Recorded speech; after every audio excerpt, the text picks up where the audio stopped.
Hello, everyone. Welcome. Happy Thanksgiving to those of you in the United States celebrating Turkey Day today. I hope you all have given thanks for your families, friends that have stayed near. I know I'm very thankful for the three individuals joining me today on screen and for all of you at home joining us as well. So is Tom. Tom's on my head. If anything crazy happens, it's Tom's fault today, okay? Joining us today are three wonderful folks who are going to be playing a game that I picked up from a Patreon that I support. The Elven Tower is the Patreon, and we're playing the Turkey Snatcher, a Thanksgiving themed one shot. We have Gen Falcon, the Wizard, Hello. with us today, as well as Christiana, the Ranger, and did I say that right? Christiana? Kistrana. Kistrana. Okay, I knew I'd mess it up. And there is Isaac Rainsky, Paladin Extraordinaire, and his horse, Mr. Sweet Potatoes Pie. Right? Mr. Sweet Potato Pie? Did I get that one right? Okay. Yeah, Mr. Sweet Potato Pie. And our adventuring party is anxious to get going, but we have a few things we need to get out of the way first, folks. Last night we had a great stream with Impossible Landscapes. So much fun with Nathan running that game for us. If you're not up to date with that, jump over to our YouTube channel and check it out. We play every Wednesday night, 7 o'clock. Right here, we play Delta Green Impossible Landscapes. Tomorrow night, a really cool game that I'm running over on Lord Thorin's channel for we're playing the last couple episodes of Plague of Fluxentine. As that mini campaign gets wrapped up, we are working on a game for healing mental health through role-playing games. So make sure you tune in and join us for that. Looking at all of the bots in the chat today, Business Daddy, go with him. Stream Elements, thanks for joining us out there, bots. Appreciate you. And Diamond's out there. Hey, Diamond. Glad you could be with us. Happy Thanksgiving to you, man. Thankful you're in our channel and part of our team as well. Saturday, we're playing Horde of the Dragon Queen. Saturday with Smug and Ozzy. You're both going to be here Saturday for that, as well as a couple other folks. So lots going on. We picked up a new game that we're starting to plan our Christmas themed week. So from Christmas Eve to New Year's Eve, we'll be doing a bunch of games, one shots, mini campaigns, all that fun stuff. Make sure you're in our Discord so you can find out what our full schedule is and all the games that we're going to play. Is that all the announcements? I think it is. We're at 114 followers. We're shooting for 125. So if you're out there watching, even if you're watching this on the VOD, video on demand, or VOD, however you choose to say it, go ahead and hit that follow button. Give us that follow. When we reach 125 followers, we are going to give away an RPG on your favorite virtual tabletop platform or through the DM's Guilds for PDF download. So make sure that you're creating those accounts for your dog and your cat and your squirrel and your turkey, because we need those follows. Anybody got anything else? I think that's about it. No? Mr. Sweet Potato Pie, are you ready to get this party started? I didn't hear a horse noise. I was hoping to hear a horse noise. There we go. I could probably do a horse. Well, if you asked whether they was ready and then they said nay, what would you think? Good point. Yeah. Good point. All right, so without too much further delay, we're going to jump right into the Turkey Snatcher. Dun, dun, dun. We find our adventurers in a tavern. That's right, we're starting in a tavern the old-fashioned way. These three individuals have recently met one another and have sat down this evening, had a drink, had some food, and let's learn a little bit about our characters as we start with. Let's start with Christiana, I guess. Christana. I'm gonna screw that up the entire game, so it's a one shot. Just don't get mad at me. Tell us who you are, where you're from, and what brought you to the fine town of Townsville. Oh, you're muted. Like Kistrana. Kistrana, gotcha. Kistrana, yeah. Kistrana is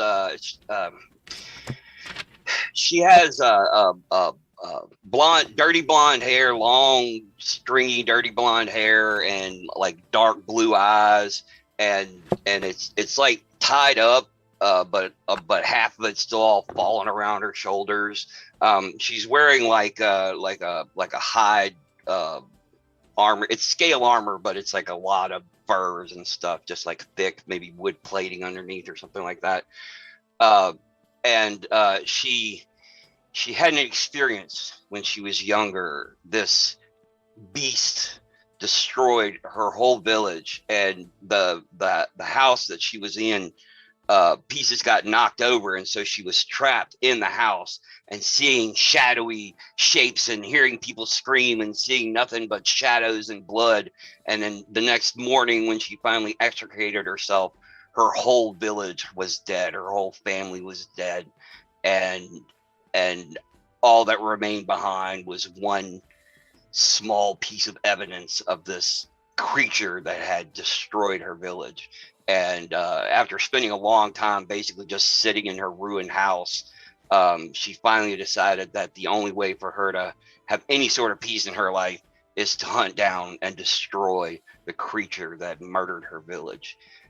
You see her sitting in the tavern with an ale in her hand. Her eyes are sunken in, and she's kind of hunched over the table. Her hair is like falling to either side of her face. And there is a ferret, bandit looking, like they have the black pattern around the eyes and stuff, that is curled up next to her on the bench. But occasionally you'll see it climb up her shoulder. Forget the hat. You'll see it climb up her shoulder and like look around and stuff. That ferret's name is Lily. Castrana has a lot of pets that we'll meet over the course of this, but that's the description for her. Awesome. We'll just go straight up. How about that? On the screen. All right. Well, I guess that makes me next. So I'm playing Gen, who is an aspiring scholar and swordsman. So he goes to a prestigious college where he studies both swordplay and the arcane. But currently, college is out for a couple of days.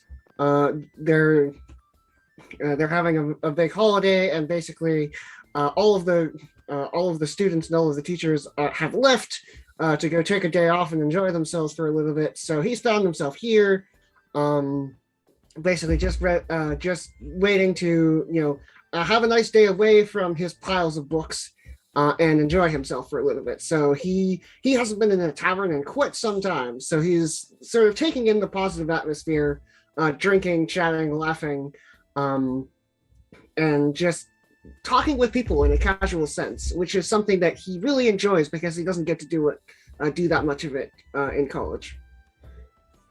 All right. Down to the bottom right. All right. Well, my character's name is Isaac Rainsky.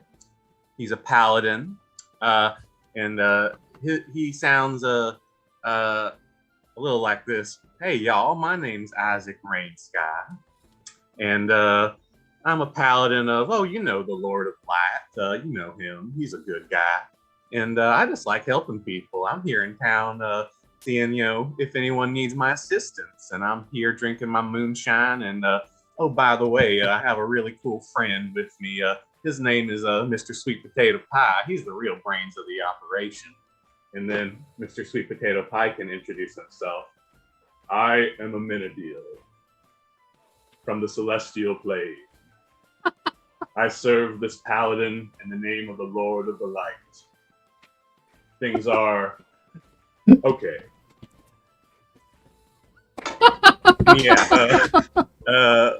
Isaac's just drinking his moonshine, and he's wearing this sort of dented old armor. But yep, he's looking a little bit rosy in the cheeks. Awesome. You know, I'm going to give you some inspiration for the role playing of Mr. Sweet Potato Pie there. That's pretty awesome. I love it. So go ahead and make sure you give yourself an inspiration point. I will stick the inspiration. Yes. And for the hat wearers, you also get inspiration. So maybe the wizard will have some inspiring moments soon. We can hope. About that time, gentleman walks up to you. You're having a conversation, telling stories of adventures or things that have happened to you recently, just sharing and building camaraderie. You've never met each other before this night. This man walks up. He sees you dressed as kind of adventurers, and the horse is there. It's a strange tavern. They allow the animals inside the tavern. There's like a corner that's also the stable. So... And he walks up and goes, "Well, hello there, travelers. I hope you're all having a nice stay in town, are you? Yes, that's wonderful, wonderful. I know you've only been around for a few days, and I believe you've helped a person or two with some odd jobs around town, yes? Yes? Now the real thing is, now we've got a problem, and, well, no one seems to be able to take care of it. So I've come to you. This is what you do, isn't it?" For the most part, yes. Well, Oh. yeah. I'm hunting monsters. Oh, now don't what make you that. I've seen it plenty of time. I'm not asking you for favors. Oh wait, you said you'd help. Oh, wonderful. Well, we will pay you, of course. You see, the problem is quite a problem. So the mayor and some other folks are willing to pass the hat around and pay you a handsome reward if you get them back. Oh, Well, that's awful kind of you. please forgive me. I'm sorry. I got distracted at the talk of money. I didn't even tell you what's missing, did I? You did not. Oh, you see, it's the turkeys. All of them are gone. All the turkeys in town are gone. Not even one of them left in the barn. We fear that's the crazy man who took them. He wielded fire like a sword, and not a man or woman could get close to him. But you can handle this, ain't you? Oh no, the turkeys. Well, sure. I mean, there's a big old bag of gold in it for you. Bring them big healthy birds back. We must have a feast. If it's nearly winter, if we have no birds, we have no food for the winter. So I do need feed for my friends. you'll help, right? All right, consider it done. Well, of course, for the turkeys, though, this town is known for its turkeys. They're supposed to be real good. Oh, yes. They're some of the best turkeys in the land, of course. Yes, indeed. Well, you see, do you have any questions for me before you set out? It's most Where was urgent. the last place you saw these turkeys? In the barn. It's the crazy man, old Ben Franklin. He's wild, I tell you, he's wild. He wielded fire and headed off into the woods. So, with direction, and then I'm where he points. I guess I'll keep that in mind. But I'm hoping he's pointing in the right direction. Says, well, if you need anything, just let me know. I'll be around the tavern, but I do say you should probably get a move on quickly before he decides to cook them all with his fiery sword hand. All right. What's that, Mr. Sweet Potato Pie? You got an idea? And we have this telepathic link between us that we can communicate. Of course you do. Because Why it's a not? magical steed. And Mr. Sweet Potato Pie, or Amenadiel, as is his real name, is, asking Isaac to question if this flame sword wielding individual is some sort of a demon or a creature of evil. If so, I might be able to use my skills to track it. Well, Mr. Sweet Potato Pie is not a demon, but he is dabbling in some dark magics. Mr. Sweet Potato Pie looks concerned. Yes.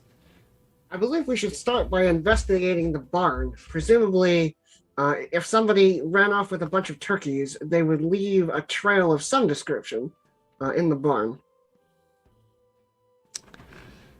An excellent idea. I do believe that'll make just wonderful. Yes, indeed.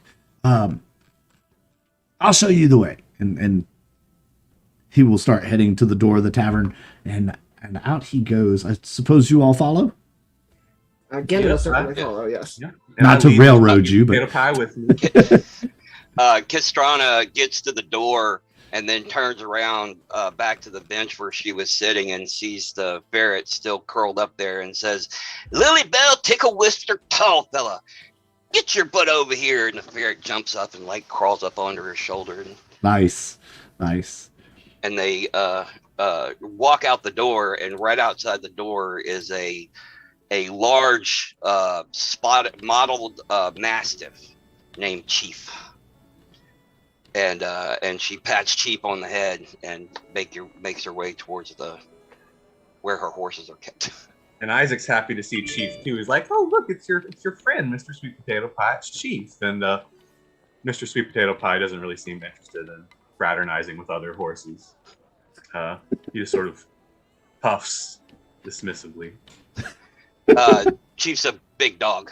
Exactly. Oh, He's a mastiff dog, like a big hound, like a big slobbery faced hound dog. Oh, Lord. okay. Well, But he is a very friendly and slobbery hound dog, so he may still be friends with your. Nice. Yeah.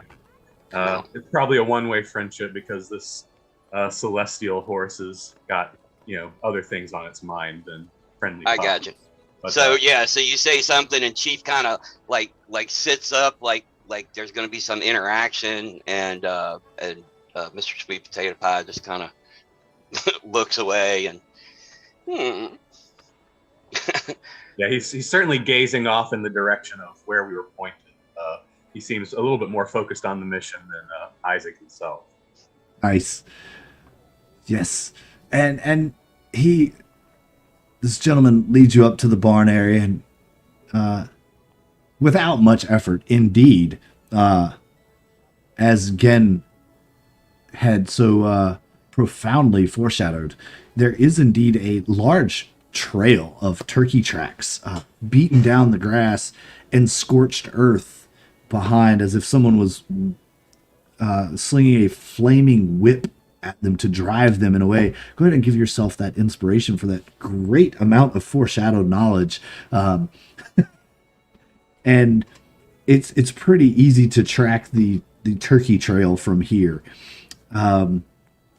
It does head off into the forest. So Gen is going to put on his best detective face. It's like, it seems like whoever did this wasn't. It seems like whoever did this wasn't really trying to cover their tracks. Wasn't really trying to keep it secret. Peculiar. An astute observation, sir. Yes, indeed. I believe you're correct. Yes. So Gen isn't actually that interested in turkeys or money, but he is interested in a sword made of flame. That sounds like some kind of interesting magic, and Gen would like to learn about that. Of course he would. Ian, you're an arcane specialist. Have you ever heard of someone wielding a flame like this before? Absolutely, yes. There are certainly spells that would allow you to create a sword made of flame. Sounds like some warlock business to me. Warlock But then business. again, I don't yes. really know. Well, I don't know much. Can I roll Arcana on this just so that this isn't like Yeah, sure. metagaming? Yeah, sure. You can roll an All Arcana. Do it with advantage if you want. All right, so I got a 16 plus 6, which is higher than a 20. Yeah, so yeah, you're definitely Absolutely fiendish magic can make a sword out of flame. And there is actually a druidic spell that does the same. It's quite uncommon, but there are some druids who believe in flame as a force of rejuvenation, and they will often use a sword made of flame. But Gen thinks that is less likely than some sort of demonic force. And mages in general use fire as a weapon very often. Isaac just seems impressed. He's like, "Wow, well, you sure know a lot." I just said warlocks because they mentioned it might be some sort of devilish magic, and I think that's what Mr. Sweet Potato Pie was suggesting. But it's really just that Isaac thinks that anything evil, he immediately thinks warlocks. It's a paladin thing. Yeah. But Mr. Sweet Potato Pie seems very impressed by your explanation and sort of nods as if in knowing. All right. Go ahead. Castrana goes to the stables nearby and recovers her 2 horses. One's a black Frisian, which is like a black horse with like long curly hair, and the other one is a Shire horse, like a big, huge, almost Clydesdale kind of horse, with a black horse with white socks, a white shock along the crest. But unlike most horses, this white shock actually runs down the side of the horse's mane, like if someone's scared and they get that white shock of hair. Gotcha. Because that's what happened. Bella and Chief both were in the town. But so she's got Thunder and Bella, Thunder being the Frisian. She ties Bella to Thunder and then is guiding Thunder. So she's tracking. And what I want to do is use my, let me get to the features and traits. Trying to remember what it's called, but it's the Ranger thing, primeval awareness. Okay. As an action, you can spend 1 Ranger spell slot to sense where there are any aberrations, celestials, dragons, elementals. Okay, so good. Yep. So I'm gonna burn a 1st level spell and see if there. Do I have to? That's the one thing I've never used this. I've never played a Ranger before, actually. Do I have to pick which one, or do I just see it sense any of those? It senses any of those. Okay. So it will tell you if there are any within, forget the distance, I think, was it 1 mile? 1 mile? Okay. Yeah. So other than the celestial that's within 1 mile, is there any of these other things within 1 mile? It won't tell you specifically. It will only tell you if there are any of those within 1 mile. And so, yes, there are within 1 mile. Well, you realize that makes that ability 100% useless. In some As cases, somebody yes. has a familiar or a warhorse. Yep. Why would you even have that? That doesn't seem like a. Yeah.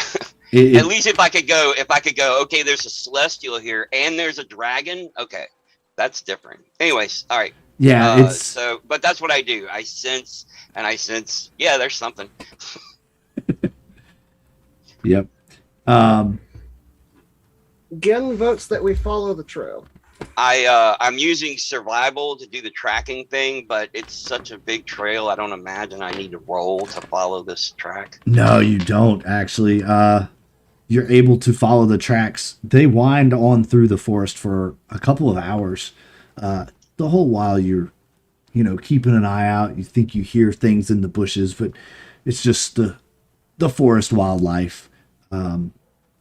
There's actually one question that I have, and that is, was there any other livestock in this town? Were there like a bunch of cows and pigs and such that were left alone in favor of the turkeys, or were the turkeys the only really edible animal in the town? Great question, actually. Yes, there were some other livestock, and if you would inquired that, I guess to the gentleman, yes, there were hens for eggs and cows for milk, but they were dairy cows, not beef cows, and they need the hens for the eggs, so they can't eat the chickens.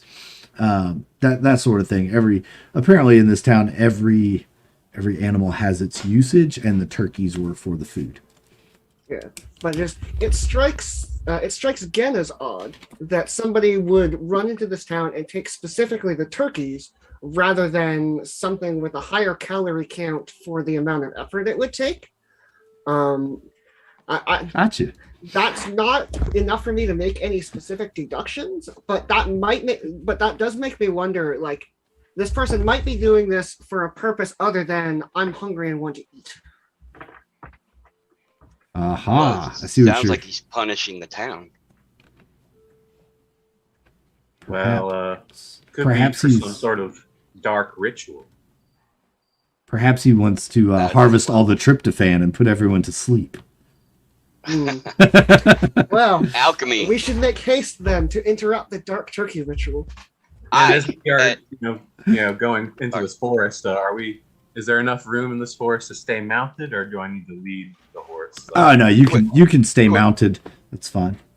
I have a quick question. Sure. We are in what type of terrain? Grassland? Forest? Yeah, foresty grasslands. Yeah.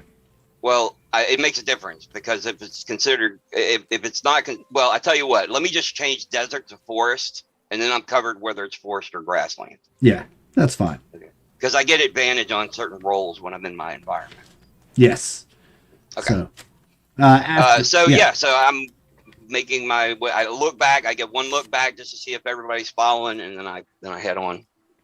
All Leading right. the charge.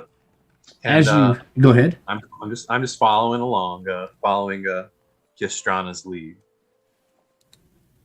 Right And on. Genny will do so as well because he knows that he would probably get lost if he were to wander into a forest on his own. Does Gin so have he a will- horse? No, I do not. Okay, then Gin can ride Bella. All right, Gen will do so, All right. and he will also thank you very much for allowing him to ride the horse. Castrano looks as well. Thank Bella. Again, looks at the horse for a second and is horse not is just exactly staring sure at how you. to word this, but he does. All right. Thank you very much, Bella.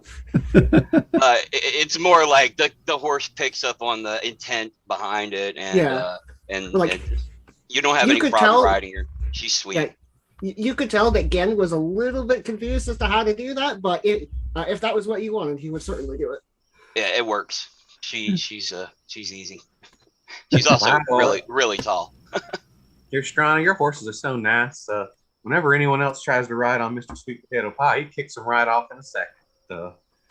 He's a mean old horse sometimes, and I ruffle Mr. Sweet Potato Pie's hair, and the horse rolls its eyes. Nice. Well, it's such a beautiful horse. He deserves to be proud. Well, you're Nice. right about that. There's a few points where you see the trail kind of gets mashed out, and then there's some scorch marks on the edges, and then it kind of comes back into about a 20-foot wide path. So like the turkeys were getting a little out of control, and he would use his flame hand to scorch them back into basically wrangle the turkeys. And All right. Can Gen walk up to one of the scorch marks, and now that he sees physical evidence of what happened, can I make an Arcana check to see what kind of spell this might have been? yeah, sure. That's 12 plus 6 is 18. Yeah, so it is. Do you want to know what type of spell or what the spell is? Like which one? I mean, if I can know exactly what the spell is, that would be nice. Oh, I'll have to look it up. It's a transmutation spell.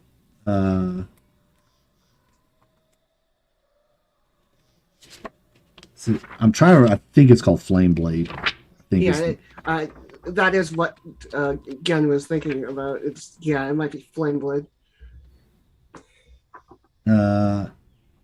yes, it's Flame Blade. I had to make sure it wasn't Flame Strike. They're two different spells. Yeah, it's Flame Blade. Yeah. Evocation spell, There's the- not Yeah, transmutation. he's gonna look at the flame marks and sort of pull out some notes about various spells and do some cross-referencing. And it's like he has in his notebook pictures of different scorch marks, and he's like, does it look more like this one or that one? How blackened are these scorch marks?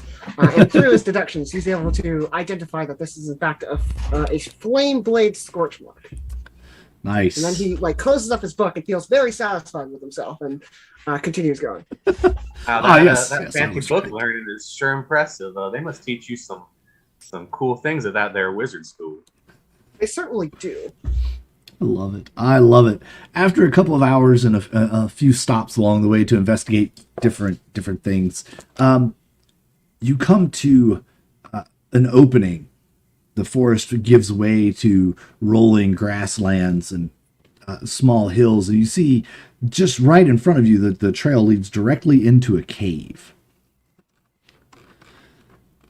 It's about a 10-foot opening into the cave. I'll put my hand up for everyone to stop, and I'll let go of the reins, and I'll run forward, kind of nearer to the cave, and try and just to make sure it's safe before I call everybody over. Okay. Yeah, you stop everyone. You look in. It's you can see in about 30, 40 feet. It looks like it opens up into a bit of a wider cavern, but you can't really see any further than that. Well, so no traps or anything set up in advance. You don't see any like investigating. Yeah, you don't see anything. All right. So after looking around for a little bit, Castrana looks back and waves everybody else over. Yeah, you can see in the distance some torchlight kind of flickering inside the cave, but you can't really make anything out. As you enter into the cave, you're gonna have to use a little theater of the mind here, folks. So it's a fairly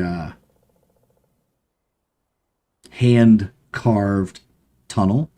It looks like it was built out of some sort of kind of existing cave network, but it's been definitely worked. You travel in about 40 feet, and as you get further in, the torchlight gets a little brighter. And you get into an area that opens up. It's about 20 by 25. There is a passageway to the east, and a passageway center of the east wall and the first third of the west wall. This appears to be some strange room. There are tables hugging all the walls, littered with different types of containers and equipment. It is clear that there is something to do here. Each corner of this room has a human-sized statue of a turkey. And there are feathers kind of all over the tables and whatnot. Castrana shivers, but she doesn't know why. Do you enter into the room the rest of the way? Castrana stops at that moment. Do we announce our presence, or do we go in and catch them by surprise? Well, I'd be up for the catch them by surprise plan, but I'm a little worried about Mr. Clink Clank over here, and he gestures to the paladin. Yeah, Isaac hasn't even dismounted his horse. He's sort of still riding, and of course, you've heard his armor the entire way here. He's pretty loud as a presence. And he doesn't seem like, based on the size of the tunnel, he has any intention of dismounting the horse. He says, I say we rush right in, surprise them, and maybe, we catch them unawares. If we try to sneak in, I think I might just mess it up for us. Alrighty, then perhaps you should go ahead. Gladly. And he takes out his lance and begins to trot Mr. Sweet Potato Pie into the cave at the lead of the group. And just to be clear, Castrana has left Bella and Thunder out of the cave. Okay, fantastic. And I reckon I ought to light a torch at some point, because it probably gets pretty dark in here, huh? Well, in here there are torches on the wall. Yeah. Oh, never mind.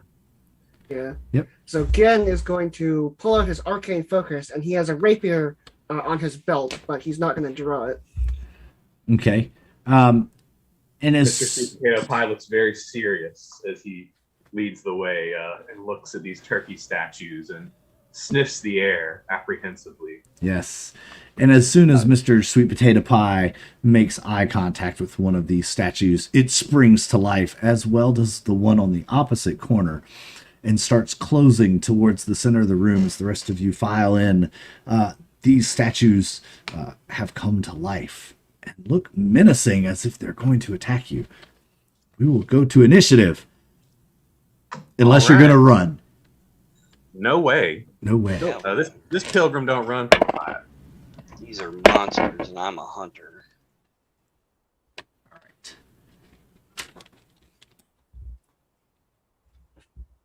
I rolled a 10. I rolled right. a 21. I rolled a 4. Woohoo!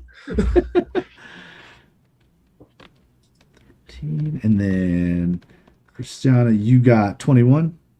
Yeah. And then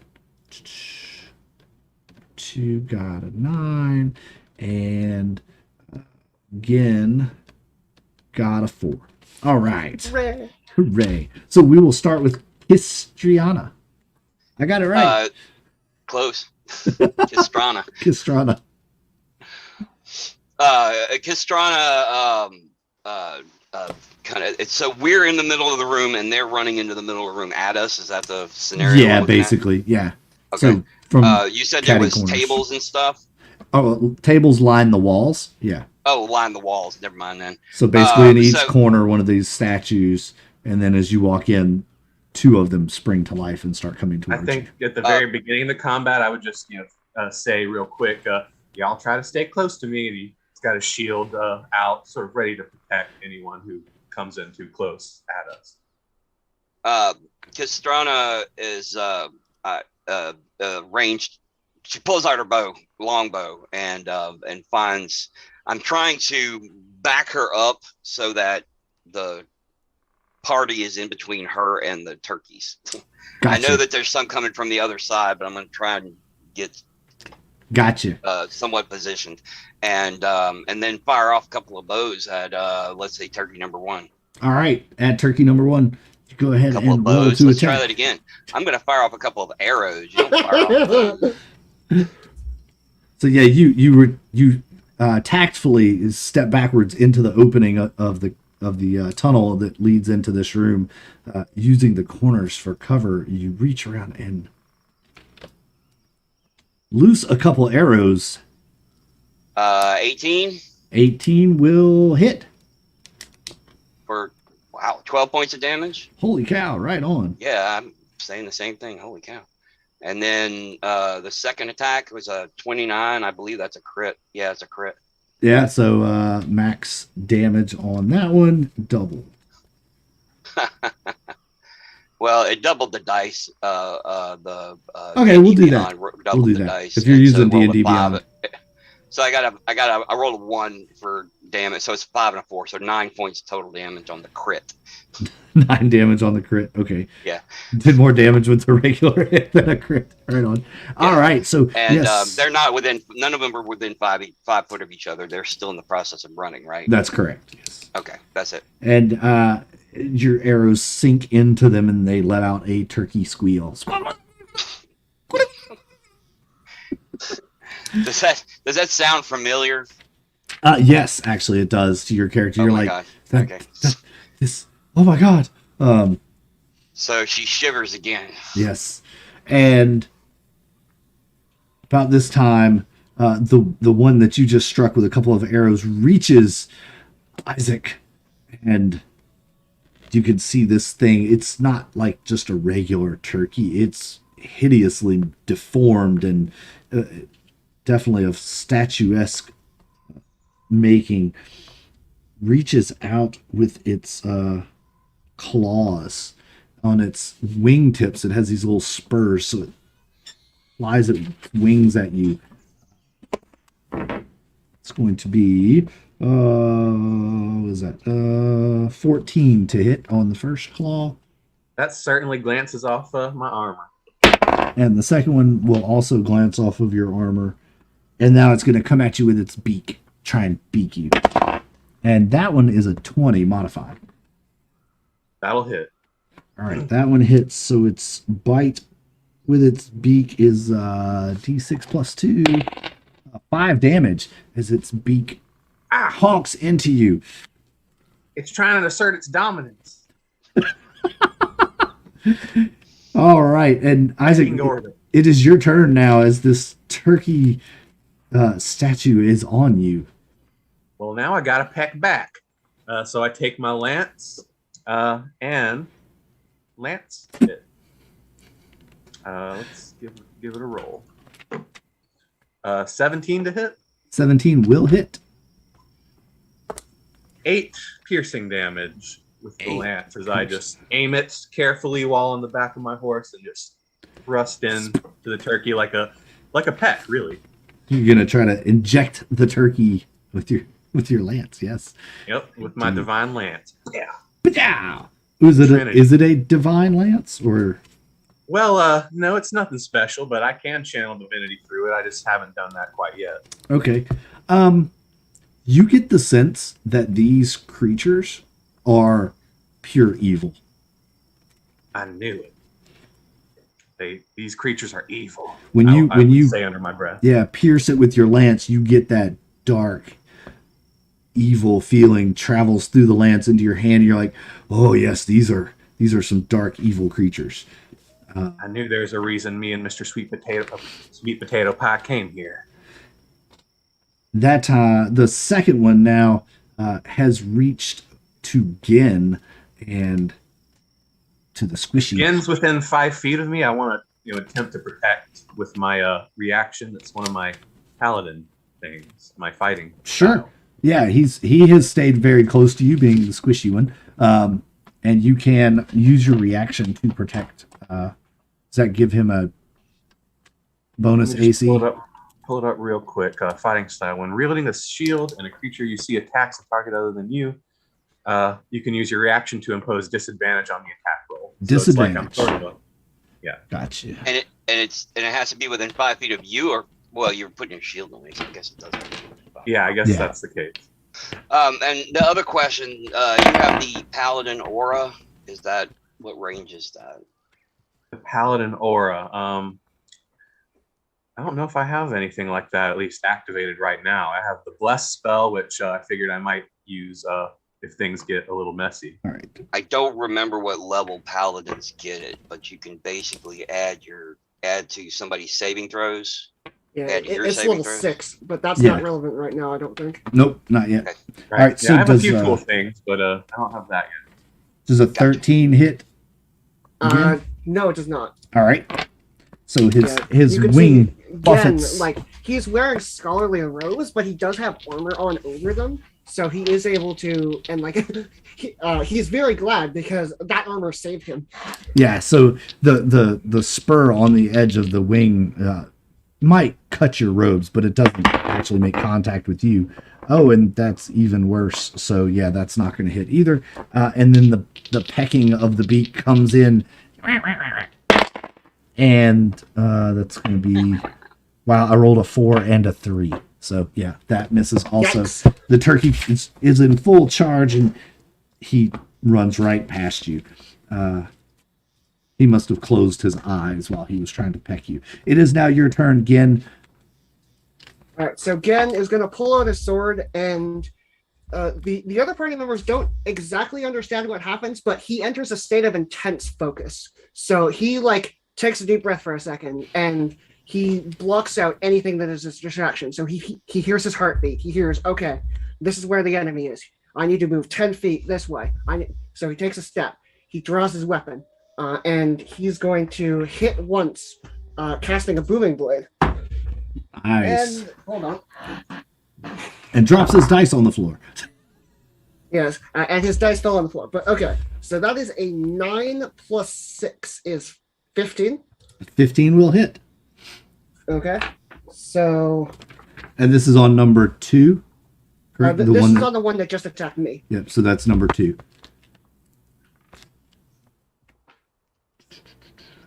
So that is 15 damage split between piercing and thunder.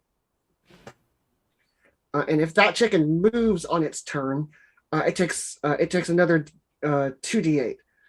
Now, because I'm a blade singer, I can make an additional attack as part of the action I cast a cantrip. So I'm going to hit him again, but this is just a normal rapier. But that is a 6 plus 6 is 12. All right. So that's a total of. Or sorry, that's six. That's 12 to hit, which I'm not sure if it hits. Oh, 12? No, 12 does not hit. Okay, so the second rapier swing misses, but you can see Gen is completely focused. He has some sort of arcane meditation that allows him to block out every distraction, and so you can also see because of that he'll be more able to respond if he's attacked. But that is his turn. All right. Top of the round. We'll go back to.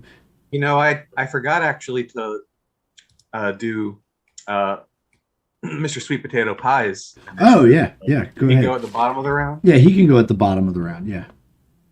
He's gonna, strike at one of these horses with his big old hooves. Yeah. Right on. And so, melee weapon attack. Mr. Sweet Potato Pie. Horse kicks. Maybe number 2 that went running past him to get to Gen. Yeah. Maybe he's And let's standing keep in behind. mind that he is a large creature, so he's taking up a good bit of space, trying to act as a wall to protect Yes. the other party, and gets into position to lash out with a hoof. Will a 17 hit? The 17 will hit. All right, that's 2d6 plus 4. Ooh. 9 hoof damage. Right on. You hear a solid thud into what sounds like stone. Even though these creatures look fleshy, Mr. Sweet Potato's pies hooves make a crunching, thudding sound as if it were, stone. All right, then that's it for him. He's gonna stay in place to make sure that he's serving as a wall, a protective wall. Right on. All right, Kistrana. Castrana in the hallway. You gotta write that down. Yeah. The ferret Lily it is up on her shoulder, like looking intensely and like chittering, like she's giving Lily tips and Lily is giving Castrana tips and stuff, even though it's just mindless chitter. However, Chief, having heard that particular sound, has literally pissed the floor, put his tail between his legs, and is backing out, whining. Mm-hmm. And Castrana kind of looks down at Chief, a little worried, and then takes another couple of shots at number 1. I'm assuming is still up. Yeah. Yes. Go for it. Oh, I got to go back to that. I'm glad you can roll dice on Roll20's character sheet. That makes things easy. Actions, longbow. 15. 15 will hit. 8 damage. And the second one, a 10. 10 does not hit. That is a natural 1. I don't know if you're messing with Oh, you crit failed. Yeah, it's Oh, pretty no. fail. Roll me a d6. D6.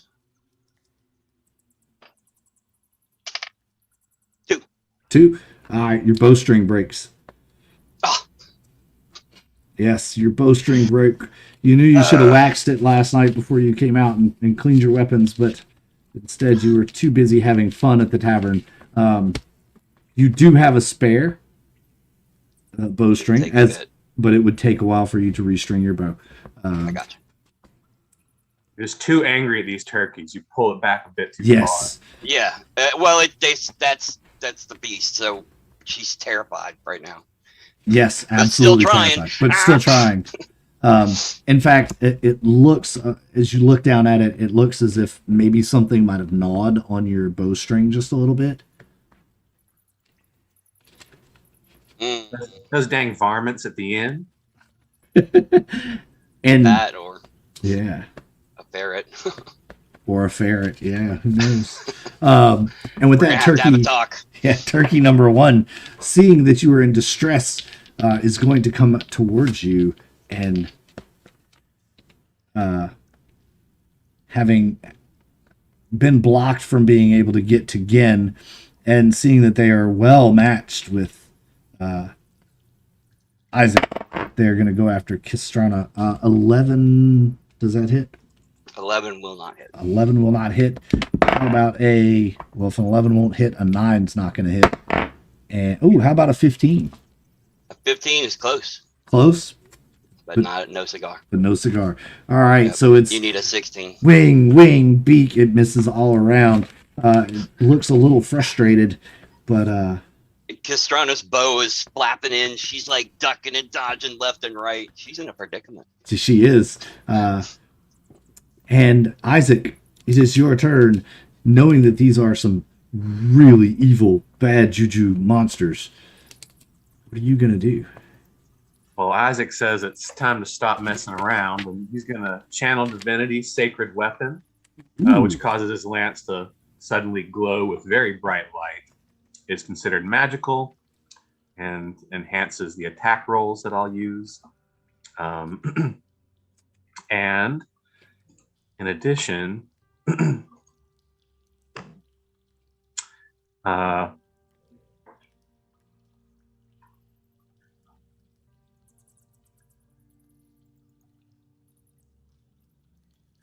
All right. I'm going to use Sanctuary as a bonus action on. I'm going to do Gin. Okay.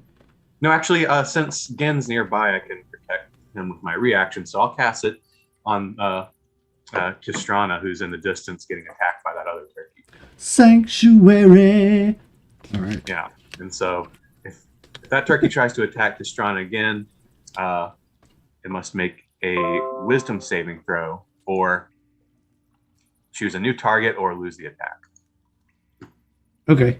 Cool. I'll make a note of that. So go ahead with your magical lance attack. All right, here we go. 15 to hit. 15 hits. No, actually, that's a +2, so 17. Yeah, that'll hit. And here we go, magic lance. Ooh. Let's see. Lance magic. It would be well, that's not a great roll, but 7 magical piercing damage. 7 magical piercing damage, and that's with did you say radiant weapon? Is that radiant damage? It says it's called sacred weapon. Sacred weapon, right. It just says it's magical. It glows with bright light, +2 to attack rolls. Okay, so it doesn't add radiant damage. Okay. No, not specifically radiant. I thought I had heard radiance, and then maybe that was the description of the light. Right. Yeah, okay, probably. right on. This thing has got some pretty solid cracks in it now. It's looking pretty rough. You know what? I just got some divine inspiration. I realized that I can, when I hit with a melee attack, expend the spell slot to do some extra radiant damage. If you don't mind if I roll for that right now. Go right ahead. Yeah. It's amazing how that... Goodness. 15 radiant damage. 15 radiant damage. The max I could have rolled. Wow. Excellent. Excellent. And with that divine intervention channels through you, and you have your lance dug into this thing, and you just kind of do one of these swirlies with the end of your lance, and it just shatters. The entire thing breaks into pieces, falling to the ground and clattering with... turns in little ones out of big one.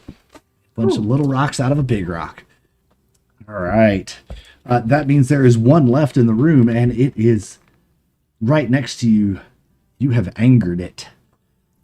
Since it was attacking Gin, it's just going to turn from Gin and look right at you and wing 14. I don't think 14 hits you. It's me that's being attacked? Yes. Nope. That doesn't hit. How about an 18? Nope. My arm is pretty strong. Then that one won't hit either. It's confused. It's got too many attacks, too many opponents looking at it to choose a target. It's jumping back and forth between you, and it can't make up its mind. Again, while this confused turkey statue is bobbling around, what do you do?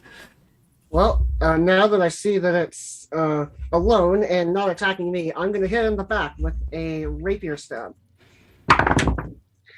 And that doesn't hit, so I'm going to try and do it again. And that is a 7 plus 6 is 13, and I believe that doesn't hit either. Not quite. So close. Oh. Have fun. Yes, indeed. Kistrana, top of the. Oh wait, Mr. Sweet Potato Pie. Why? So Sweet Potato Pie is going to gallop into range and do another hoof attack. Hoof attack. It's 1d20 plus. Being that this is a celestial beast, would you say that their horseshoes are made from adamantium? Yes, I mean All right. this horse has some very nice hoofing and Yes. barding, like an angelic horse would. Exactly. Very well. Okay, go right ahead. And so hoof attack, that's a 22 to hit. 22 will definitely hit. Bludgeoning damage, 2d4, 2d6 was 4. 8 bludgeoning damage. 8 bludgeoning damage. Hoofing damage. Hoofing. Right on. Right on. Now then, it will be back to the top of the round. Kistrana, the turkey statue just exploded in front of you, and you see the point of Isaac's lance on right there near you, glowing with some radiant light. There's one more of these. With proficiency in religion, would I know the spell? In other words, can I assume that I know the spell he cast on me? He probably showed it to you before we came. He likes to show off his spells sometimes. Yeah, y'all been hanging out for a few days, so sure. Okay. Yeah. Because if he put sanctuary on me, far be it from me to waste sanctuary, I'm gonna restring my bow. Okay. So you got 2 rounds, and you'll be ready to rock and roll. All right. I'll keep an eye out just in case somebody else gets in trouble, but I'm gonna restring my bow while I got the opportunity. Right on. Isaac, since turkey number 1 is in pieces, it is turkey your turn.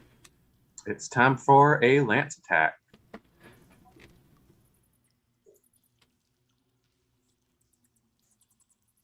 Ooh, critical hit. Ooh, nice. 25 total. So it's telling me 13 piercing plus 4 critical damage, so 17. And actually, I have been taking it too easy on these turkeys because I have an extra attack that I haven't been using. Is that also with your radiant, or is that no? That's It's not radiant damage. Okay. No, it's just magical piercing. okay. I have to spend a spell slot to add radiant, but I might do that with this one, depending on how hurt it looks after my next attack, which is a 24 to hit. That hits as well.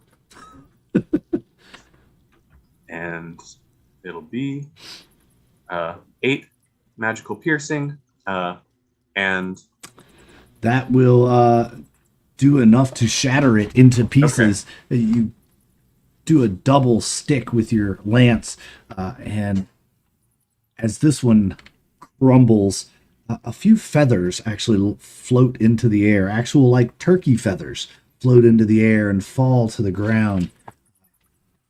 It becomes very, very quiet all of a sudden. ooh, those are some nasty things. And as you Hi.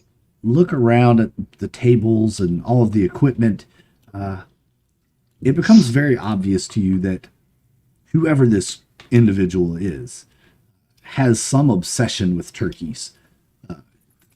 There are books with drawings. There are, overlays of anatomy of turkey. It's just looks like some kind of maybe a laboratory. Well, this seems like your kind of thing, Gen. Yeah, definitely seems like we found our perpetrator.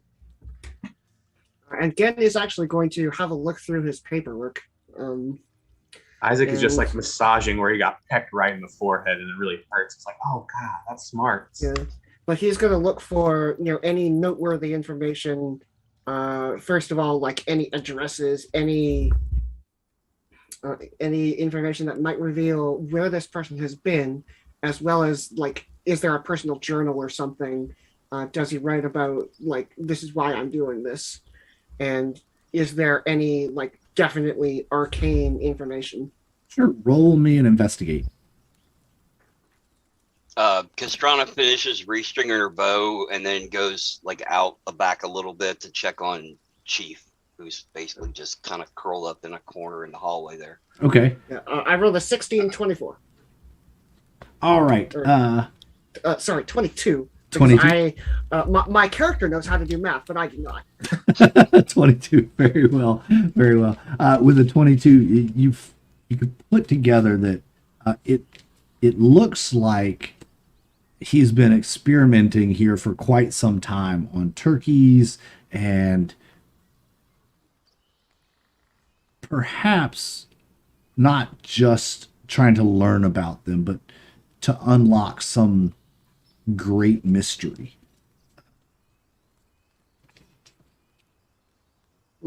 That's very interesting.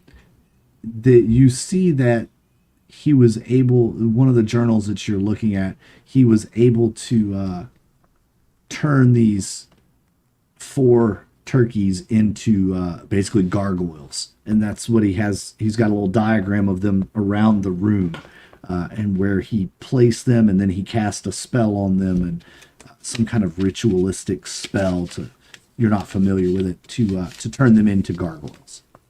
Gargoyles. Again, is going to investigate the other 2 then, and sort of see if it can figure out why they didn't also spring to life. While all this investigating's happened, I'm just trying to take a short rest. I don't know how long we'll stay, but after my channel divinity gets used, I got to take a short rest to get it back. You're a little drained out, huh? And plus, I could restore a little bit of health with a hit die, so it couldn't hurt. Couldn't hurt. Yeah, you could spend a little while here, probably long enough to get in a short rest. It looks, roll an Arcana, or I tell you, as you've read the spell and you saw the other 2 come to life. So, all right, 23 is my Arcana. The best you can tell is whatever spell he used on these, something went wrong with it, and instead of being a turning them into gargoyles, he actually just polymorphed them into statues, so they were turned to stone. Interesting. So it looks like he shaped them in a certain style, like a human size, by using rocks and whatnot, and then polymorphed the turkey part into stone instead of whatever spell it was he used to make them gargoyles. I sense pure evil coming from those turkeys. That's why I had to activate my channel divinities, because I was worried we was dealing with some sort of, devil or fiend. I mean, they did try to kill us. We are dealing with evil. This is what destroyed my village. I sure do believe you. Castrana reaches up under Chief and picks him up and carries him out to. I'm gonna keep knocking that light over. Carries him out to Bella. And basically sets him down in front of Bella, and Bella leans down and licks his head, and then Castrana comes back in for the conversation.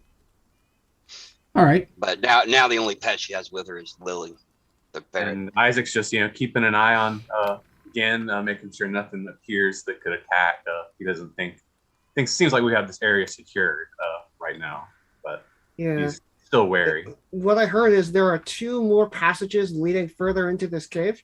Well, there's one to the east, one to the west, and one to the north, actually. Okay. The gargoyle was standing in front of the one to the north, so you couldn't see it when you first walked in, but it has since moved. So we came in from the south? You came in from the south, yes. Okay, so there's 4. Gotcha. So, yeah. And can I guess make a tracking roll to see if I can tell which way the human person went? most recently? Not now. You look at the ground like, man, I should be able to, and then you realize that because of the combat, any tracks that were on the ground scrapped have it all been kind of destroyed. So there is a well-worn path in and out of this room, though, going all three directions.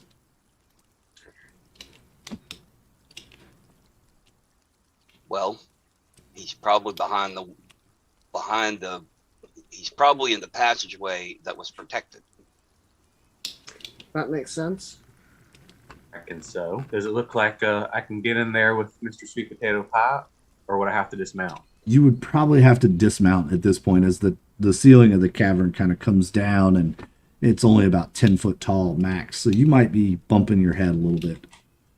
Okay. Would the horse be able to be led in behind me, or Yeah. is it just too big?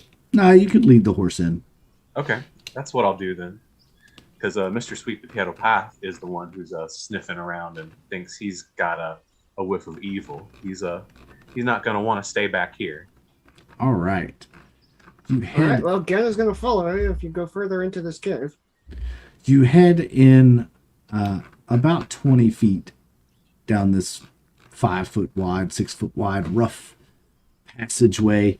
And it opens into a room 20 by 20 with a diagonal passage leading out of the northeast corner. However, when you look down, or northwest corner, I apologize. When you look down that way, it's dark inside that passageway. There are torches that light this room, and it looks like some sort of a library. There are books on every bookshelf all the way around the walls.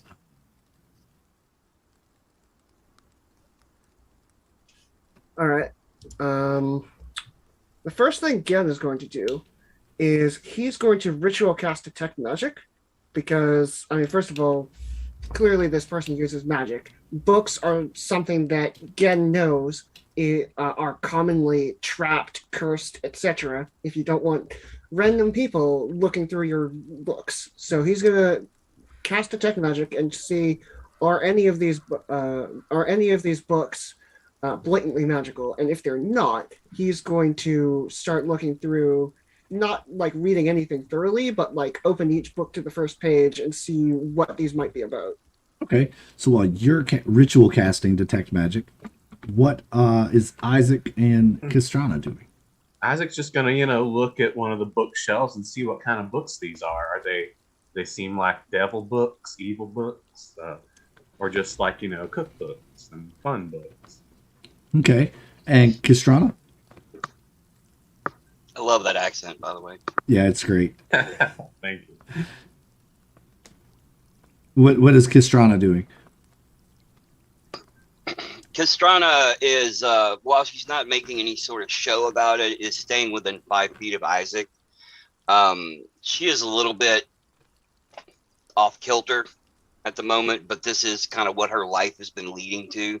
So there's still like this level of tense excitement about her.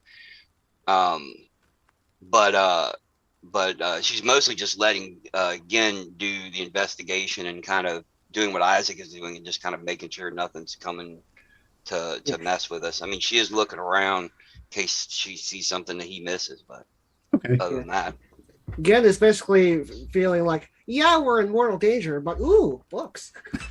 Ooh, books! I love it. I love it. As any wizard would. Ooh, a room full of books. Let me see. And Isaac, you've taken kind of a little bit of a gander at this one section of books that's caught your eye. There's history books and books of myth and legend. Some of them are titled like volume 1, 2, 3, so they're just full compendiums of history.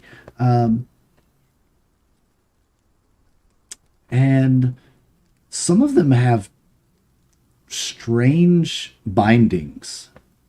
They don't look natural to hear. Some of them shimmer like in a dark way. Some of them are with strange materials, even. Ooh, yeah.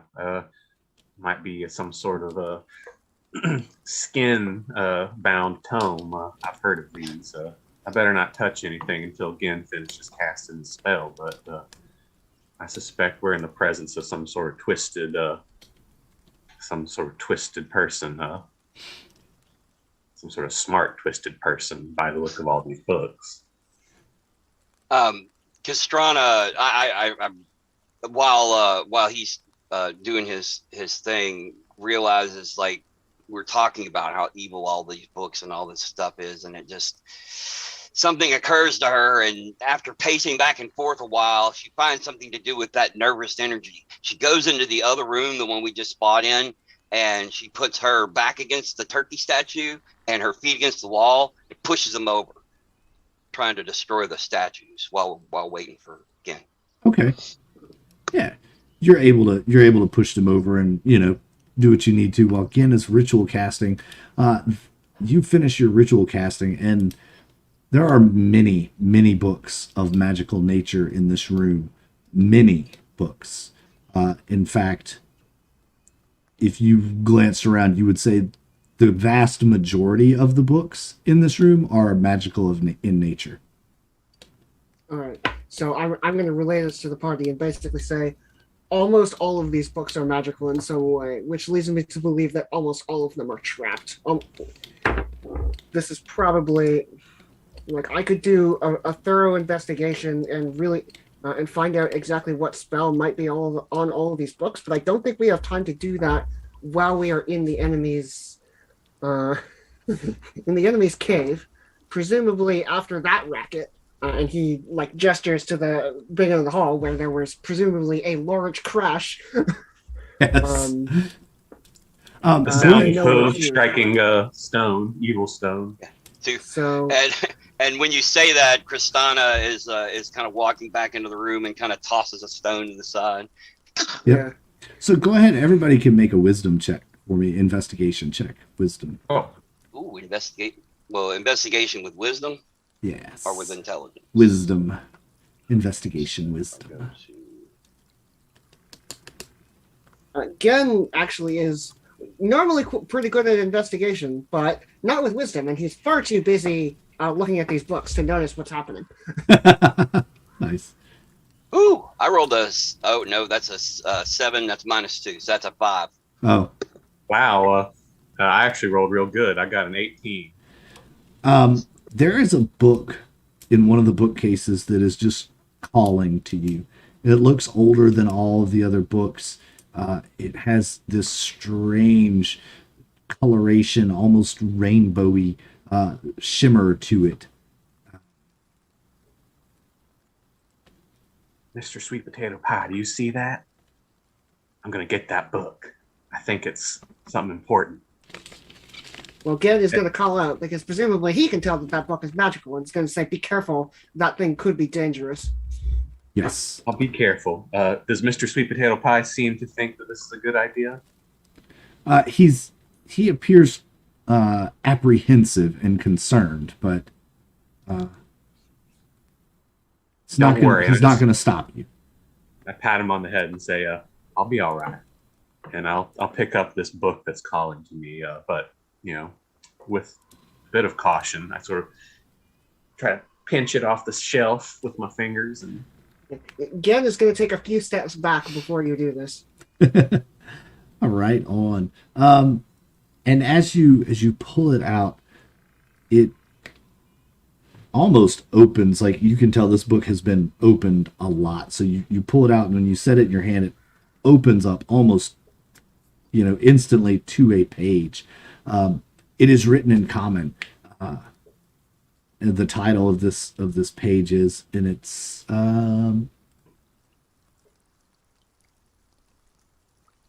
what do you have in Arcana? My Arcana is +1. Yeah, you can give it a shot. Go ahead and do it with advantage. Okay.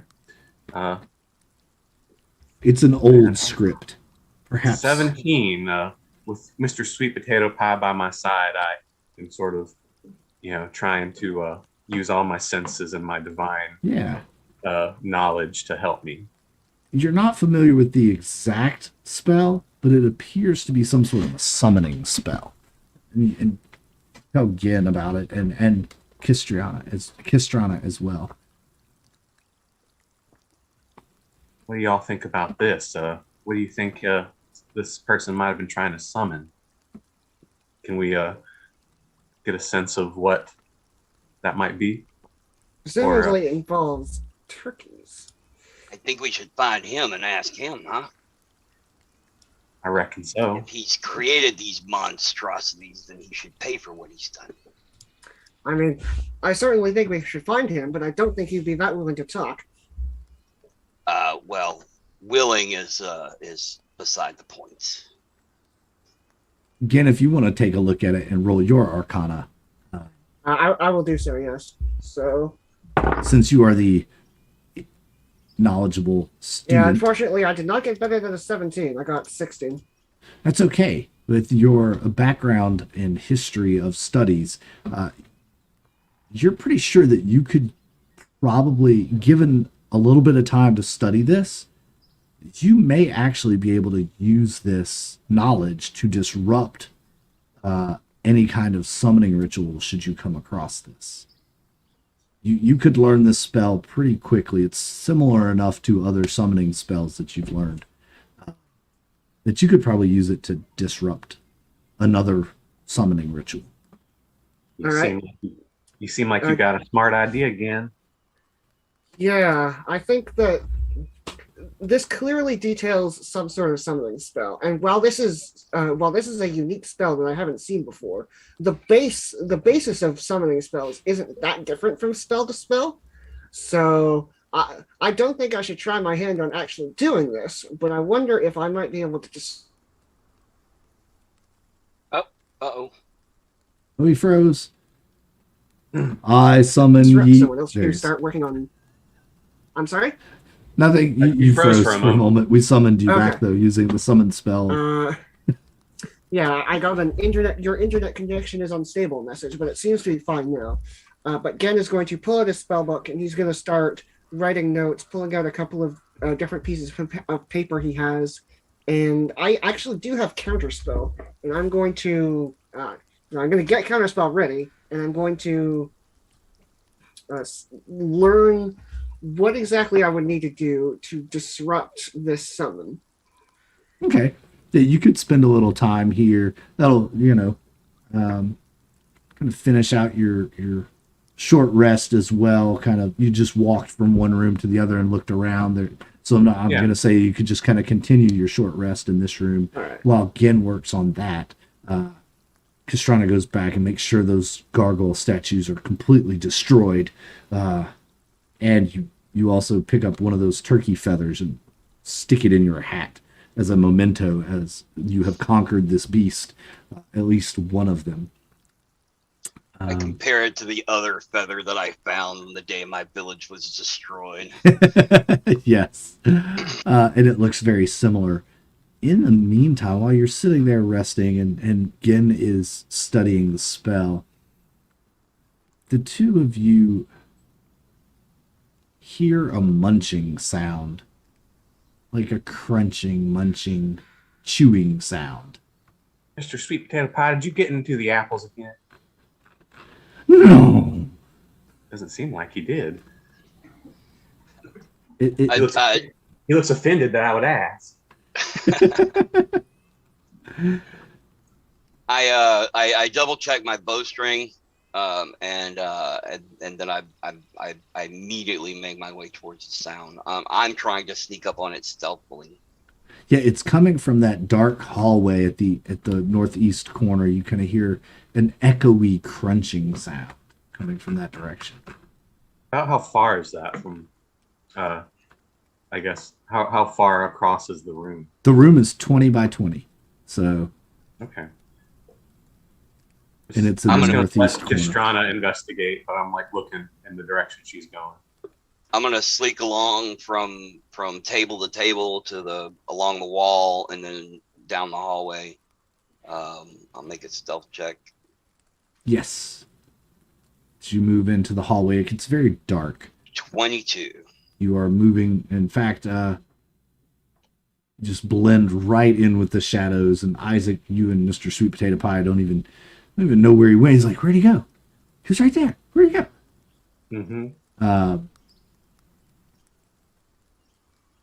And you leave Gen behind studying, and there were no other entrances or exits of this room other than the one you came in. So you feel pretty confident that anything that would get him would have to come from through you.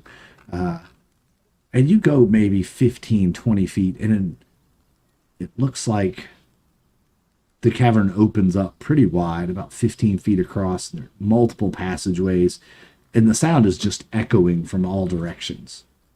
Like it comes into this chamber and kind of bounces off of the walls. It's all very rough here. As the cavern wall on your left curls around and back down to the south, you're kind of following the wall along since it's so dark. And it's cold and damp. And the rock goes from smooth and it starts getting more rough. So it goes from being worked stone to being more natural stone. Is that what you're saying? Yeah. Okay. If there's not any, kind of, so I still can't see the where the crunching sounds still kind of coming from everywhere. No, it's still kind of just bouncing around everywhere. Yeah. Okay. Well, I don't want to get too far away from the rest of the party, especially in the current situation. So I'll go back and I'll let them know what I saw, and then wait for wait for Isaac wait to finish the short rest. Damn it. All right. Words. Yes, that's okay. So yeah, again, you're able to kind of figure this out. It takes you a little while, but you're able to figure out that, yeah, if you do this and say this when he's saying that, you're learning the passages, and you find the precise moment to cast counterspell would be at this one passage. Like that is the most likely chance of spell disruption that you could do. So it seems as if this has something to do with Fey magic also. Interesting. Yes. But now that that's done, he's going to rejoin the rest of the party and say, all right, I think I can stop him if he tries to do some sort of strange turkey summon. I heard something in the distance, and it seemed like you both went off to investigate, but I was too busy working to figure out what it was. Do you have any leads? The worked hallway leads into more natural stone up ahead. It's a large, dark cave. I can hear the crunching sounds, but it's not getting closer. So Crunching sounds. Did you recognize what kind of crunching it was? Was it like crunching on bones? Or I was gonna ask, is there a cucumber? roll to figure out what kind of crunching sound that would be? Sounds like maybe nature or survival. Yeah, you could do a nature. You could do a nature roll to see if it's what kind of crunching it is. Sure. I love it when y'all suggest that to me, like what kind of roll you want to make it. It really helps me. It seems more natural to the player to be able to say that. So yeah, always feel free to offer to make a roll. I'll let you roll for anything sometimes. Yeah. No. When we're on the same page about the certain actions, yeah. Yeah. I've never heard anything like it in years. I rolled a 7. Yeah. Well, it certainly seems like if we're trying to find the perpetrator of this might be where they are. The question is, do you think we should instead go the other way and see if we can find more information about them before we confront them? Well, I reckon they're eating their last meal, so maybe we should go and check the other way. You want to go back into the laboratory room and check out the other passages? Is that what you're saying? Castrana looks a little hesitant, like she's gonna say something, then she just doesn't, and follows everybody else. All right. So back out of the library, back into the laboratory, and now there are the rooms on the east and the west. Correct. Just do a quick peek in and see if they're worth exploring. All right. Any particular one you want to start with? East. All right.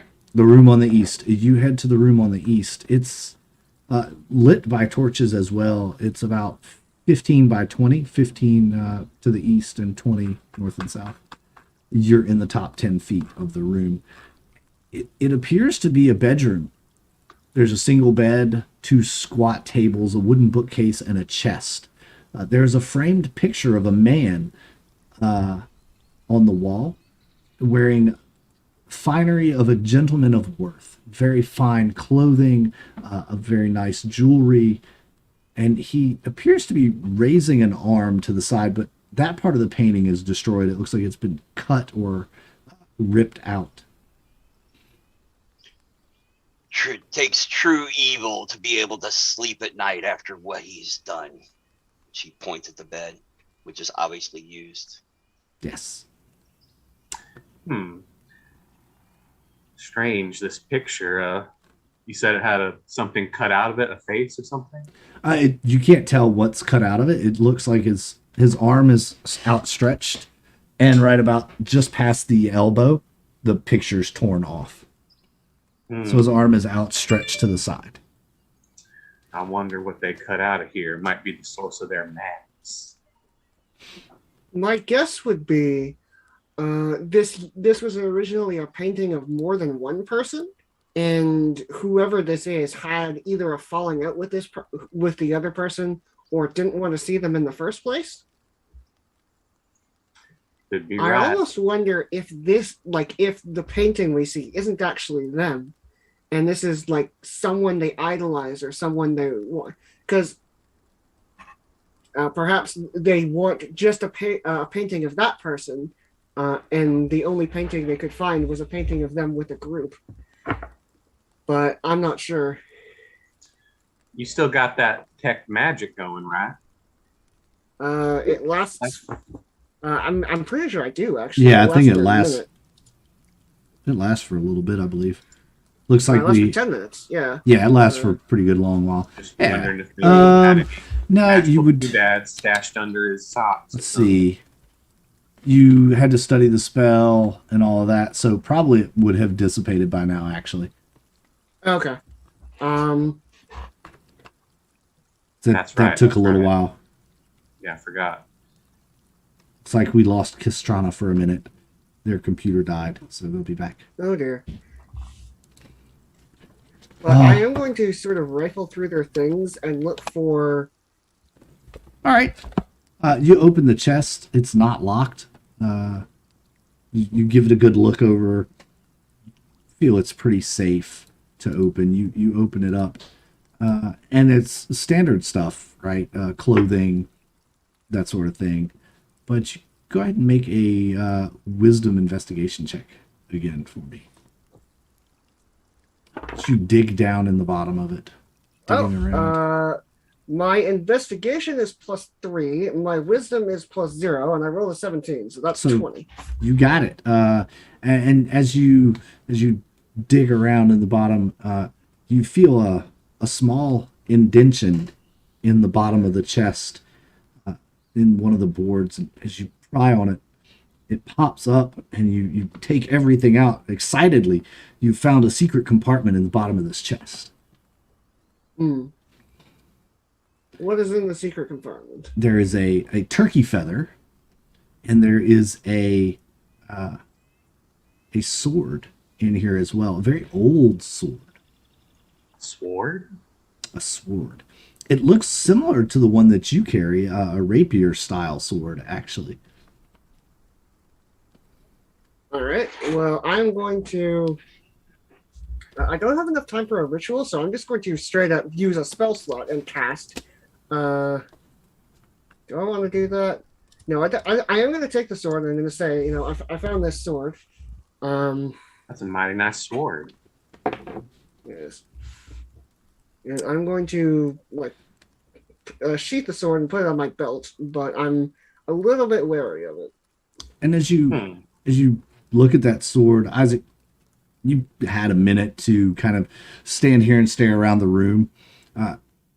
You've taken quite an interest in this painting, trying to figure out what it is that's missing, but you've taken in all the detail, and you see what appears to be that sword on this person's belt in the painting. My goodness, that's that very sword. That's interesting. And then the thing I should have done earlier that I'll ask you now is, can I make an Arcana check and see if the sword is magical? To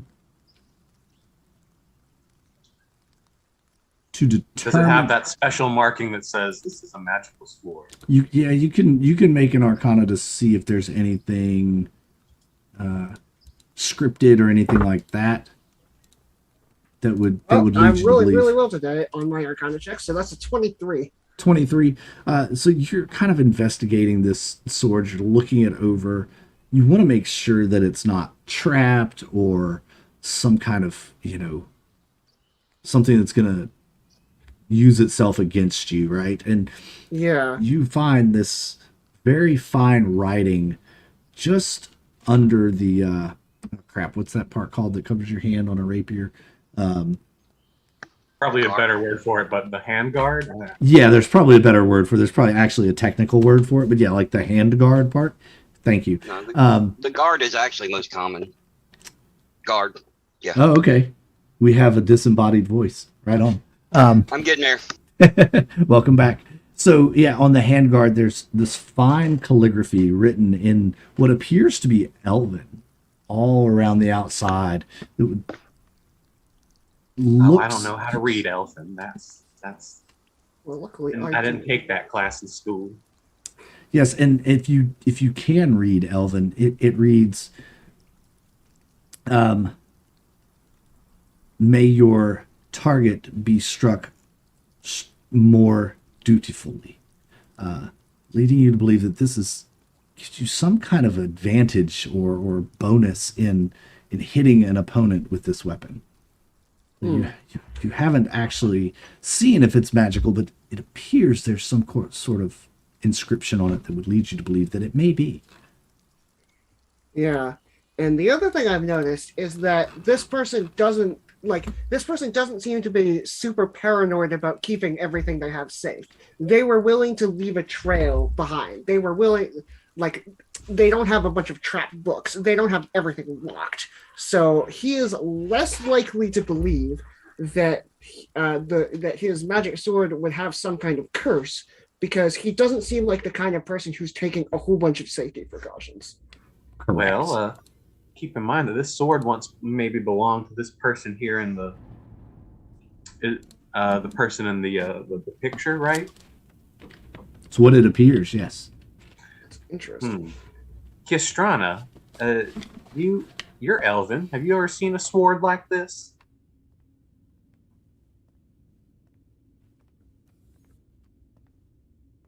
You're also muted again. I will. Castrana will walk over and take a look at it. She's like, "Oh, I have to admit, I'm. Well, there's a good bit of human in my background, even though she does have like the pointed ears and stuff. But yeah, I do. I can read Elvish, and what is it? A history check or something to see if I might have heard anything about it. You can make a history check to see if you've ever heard of a sword like this or seen this. Untrained. However, a 19. Wow, y'all are rolling really well today. Congratulations. Yeah, not from my attack rolls though. Well, maybe you can attack him with mind bullets. I mean, you say that. Yeah, I know, right? So, yeah, you actually have heard of a legend of many elven weapons that had inscriptions on them that would give the warriors that wielded them advantages in attacking their enemy. So this could be one of those. During the Estros migrations, my father's people used these swords to protect themselves as they moved across the continent. I don't know. They want to hit. They are imbued with the spirits of striking, and therefore make them more likely to do so. Could be useful. Either of you the type to wield a sword like that? If it's a rapier, I can use it. But I can also fight with magic, whereas you seem to only use weapons. And considering that you can't bring a horse into here, it might make more sense for you to use it. Because difficult to use a lance while not riding a horse. Well, that's true. Kistrana, I don't know. It looks like it might be your type of thing. I got Is my it a rapier? Sorry, is it a rapier? Yes. It is a rapier. Yes. Yeah, I could use it. I tend to rely a little more about being at way more than arm's length away from my opponents. She taps her bow on the ground. I could use it, but I saw Gin make some amazing moves with his rapier. Perhaps I actually use a rapier, so if this is a magical rapier, I will take it and use it because I have learned to use a rapier. Right. So if this is a voting thing, I think Gin might find it most useful. All Well right. then, I say you didn't go for it again.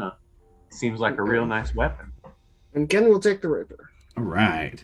It's Seemed a little worried about it though. Well, we are in the lair of somebody who defends their territory with evil demon turkeys. So This is a blade of my people. It will protect you. She puts her hand on his hand.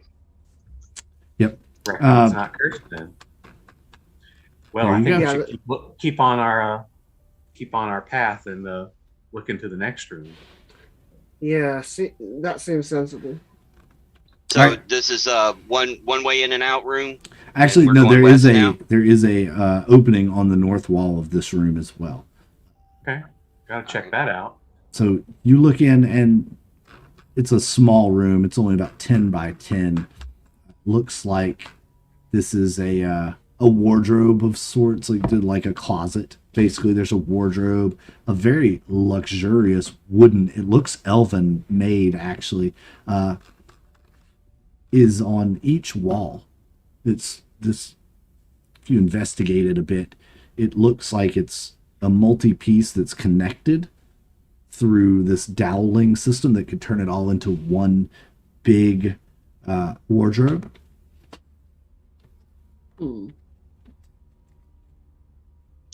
My father had something similar. It was destroyed. Interesting.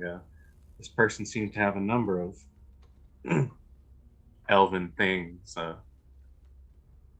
Yeah, the handles to the wardrobes actually are different precious gems. It appears like a ruby and a sapphire and a diamond, like the handles, the knobs to the doors of the wardrobe. Wow, Christ, that's awful fancy. There's gold inlay on all the woodworking. A little uncharacteristic again for somebody who might undergo a ritual like this. But I also, the ritual is connected to the Fae, and I don't know that much about it. So, yeah, I say we find him and make him explain it. I suppose we've explored all that we can. We better follow deeper into the cavern. All right, so makes sense. You head out of here, and then across the hall of the laboratory, there's that one other room. And this, you go into that room, and it. Excuse me, I ate too much sweet potato casserole. Sorry, Mr. Sweet Potato Pie. Oh no, he loves it. It looks like a storage room. There's shelves floor to ceiling. It's packed with crates and like foldable lab tables. There are vials and jars, containers on all the shelves. Some of them are empty and others have floating organic material in them. You look at one and looks like floating turkey parts in that jar. There's some feet in one jar and a beak in another jar, and Yeah. So Gen is going to take a quick look around. He knows that in addition to random guts and such, there are quite a few spells that have like gems of a specific value as their component. So somebody who's doing a bunch of magic might have something like that, especially in a room full of components. So he's not that interested right now in different turkey bits, but he is going to look to see if they have like uh, gems and that kind of thing. Sure. So you can open some of the crates and stuff like that. I rolled a 14 plus 6 is 20 on my investigation. Yeah, it doesn't appear that there are any gems or anything. In fact, most of the crates are just more jars and vials, uh, empty. These look empty and clean, but they're old. Well, seems like just turkey in this room. Destroy all this once he's accounted for his evil tally. Yeah, I've heard of pickled turkey necks and such, but doesn't look like there's anything in here I'd want to eat. Pickled turkey necks. Yeah, that one ended up being a tongue twister. Yeah, say that one 5 times fast. Pickled turkey neck. Anyway, so yeah, We'll that's pretty much it's all in here. So you can go back up to the library and then head back to the northwest chamber. Yes. Right. And now we shall finally head in the direction of the crunching. Yes, and as you head into the northwest chamber of the room of the cave system, it is very dark in here. The torchlight is gone, so anyone with dark vision, you basically see like a 1990s security camera. And you can kind of make out the shapes of the walls, but not really much else. You see no heat shapes, no living creatures around here. This does open up. It's about 15 foot across, and it gets pretty wide. Its wall turns around to the left, you notice that the stone does get less polished and less finished and more raw. As you're looking at it, looks not necessarily more natural, but more fresh, like it's freshly been chiseled away by something. And you can hear down to the south passage as you make this turn around, as all that crunching was echoing, you can hear it coming from the south. Another passage to the west and a large opening to the north. The sound is coming from the south. Correct. I'm going to keep moving my way around that way unless I see one of them take off in a different direction. I'll follow you if you're leading. You seem to be the best one at navigating. Yep. Yeah, Right. I'm starting to get impatient. This guy is not getting his comeuppance. So I'm just leading Mr. Sweet Potato Pie along with me through the tunnel. You go down about 10, 15 feet maybe, and there seems to be some sort of like a makeshift wall. Old wood and crates and stuff have been stacked on each other and somewhat nailed together. There is an opening large enough for a person to walk through. And as you look in, you kind of see a long tubular heat shape far off in the distance of this, just like right at the edge of your vision. It's like moving in this chewing motion.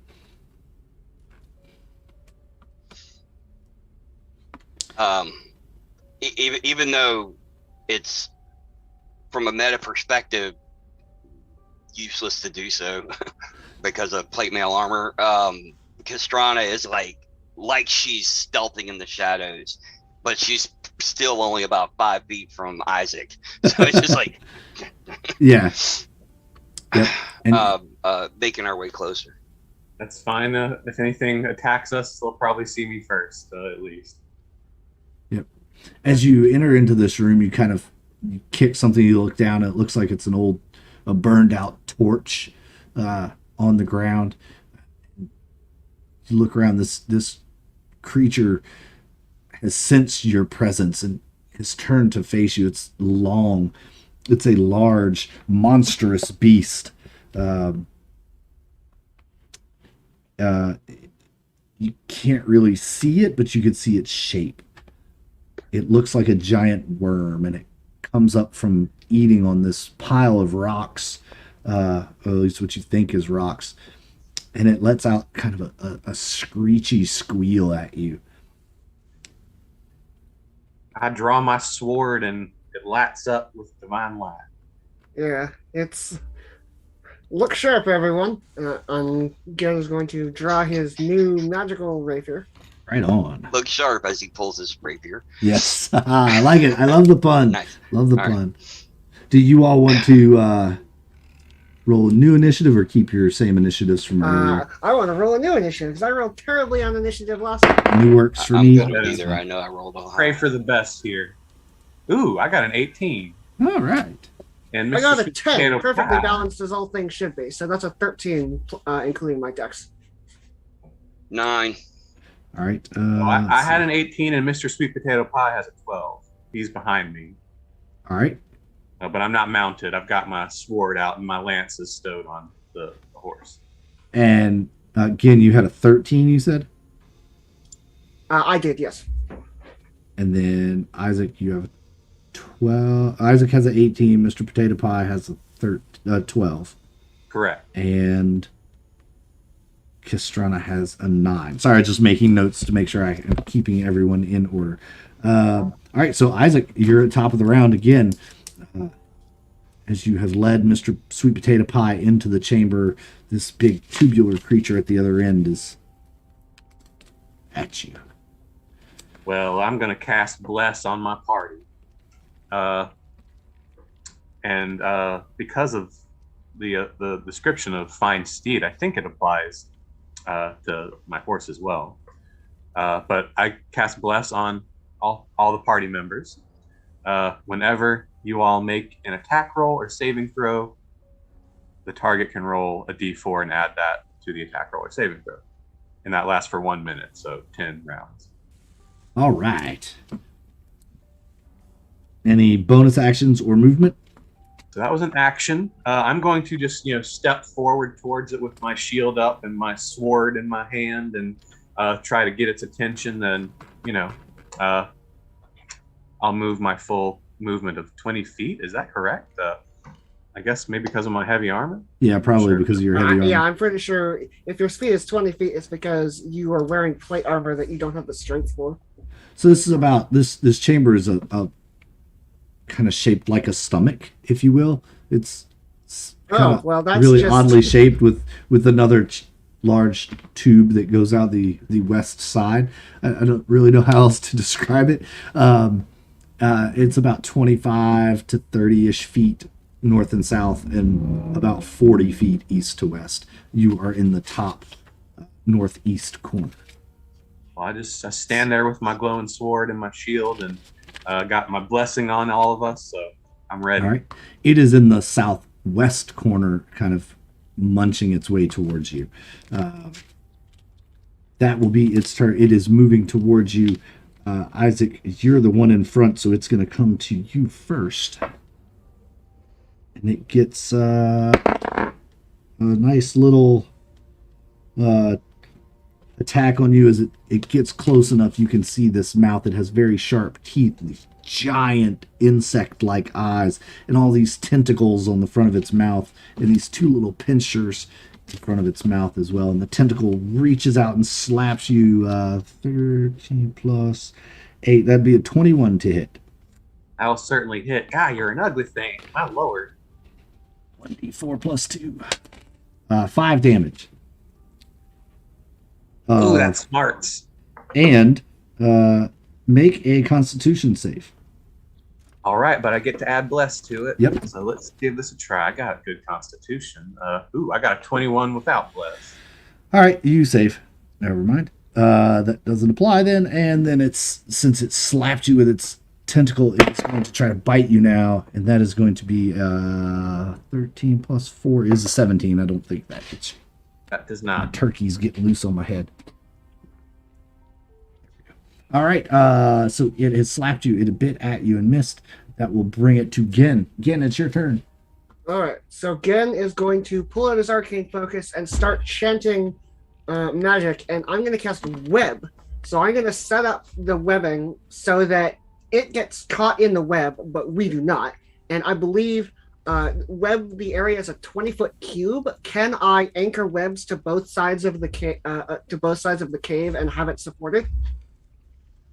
Um, Presumably, this cave is a little bit less than 20 feet wide. the opening to the west is less than 20 feet wide. And that's about where part of this thing is. So you could anchor it across that.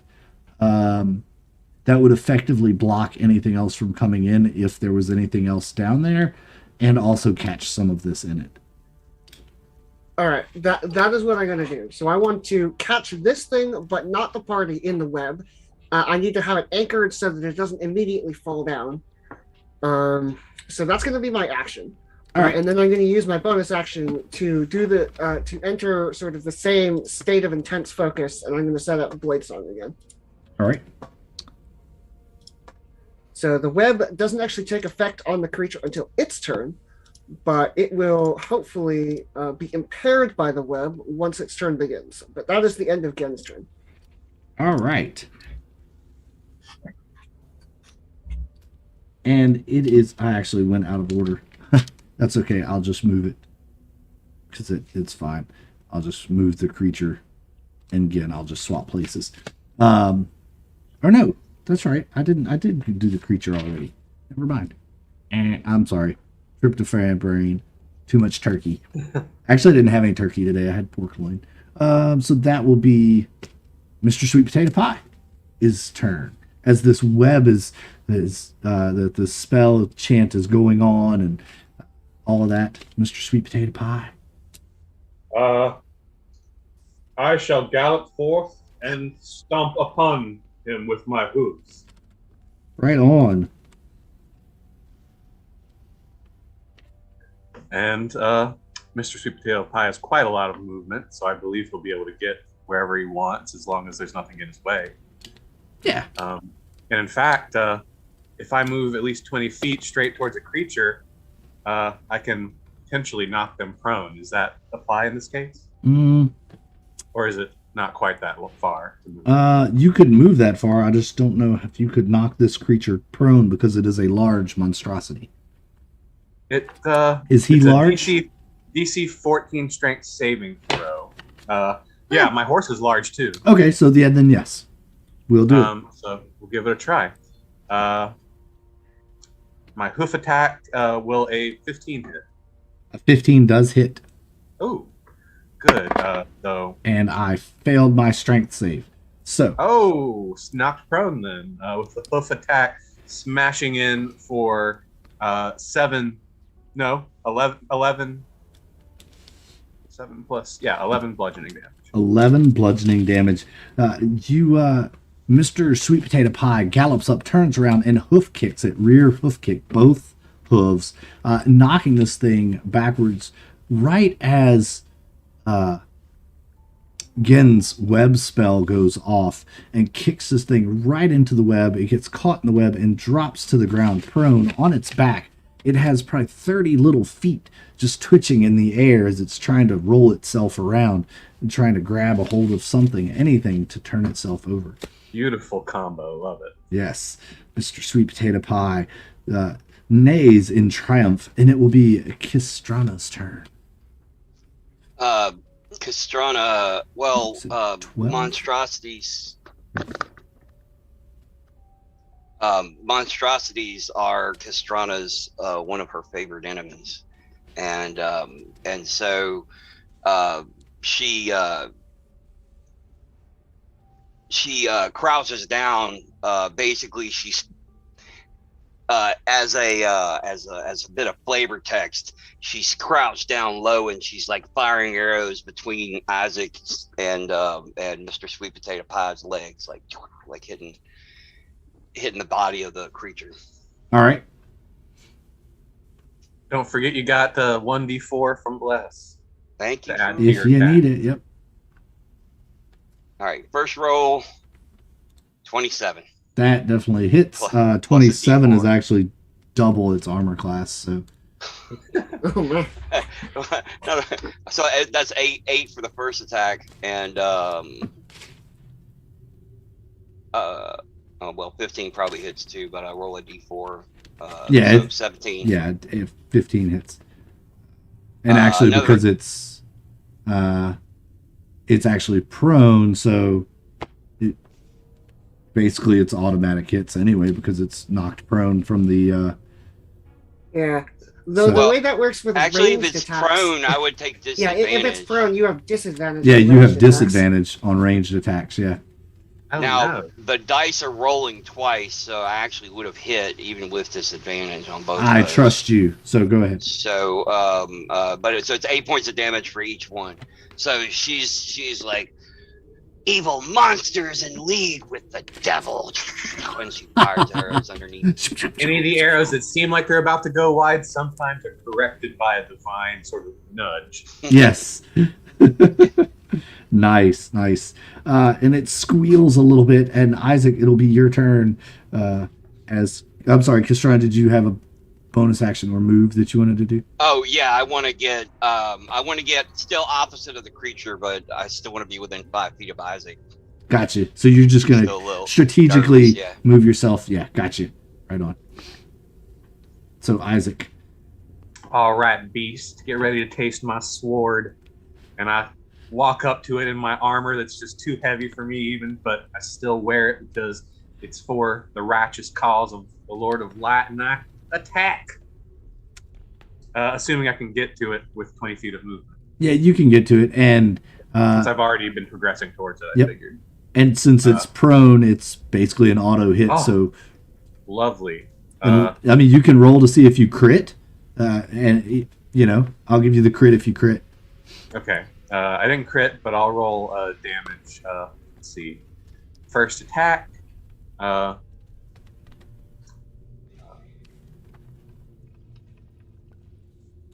4 damage, and I'm adding Divine Smite, so that's 2d8.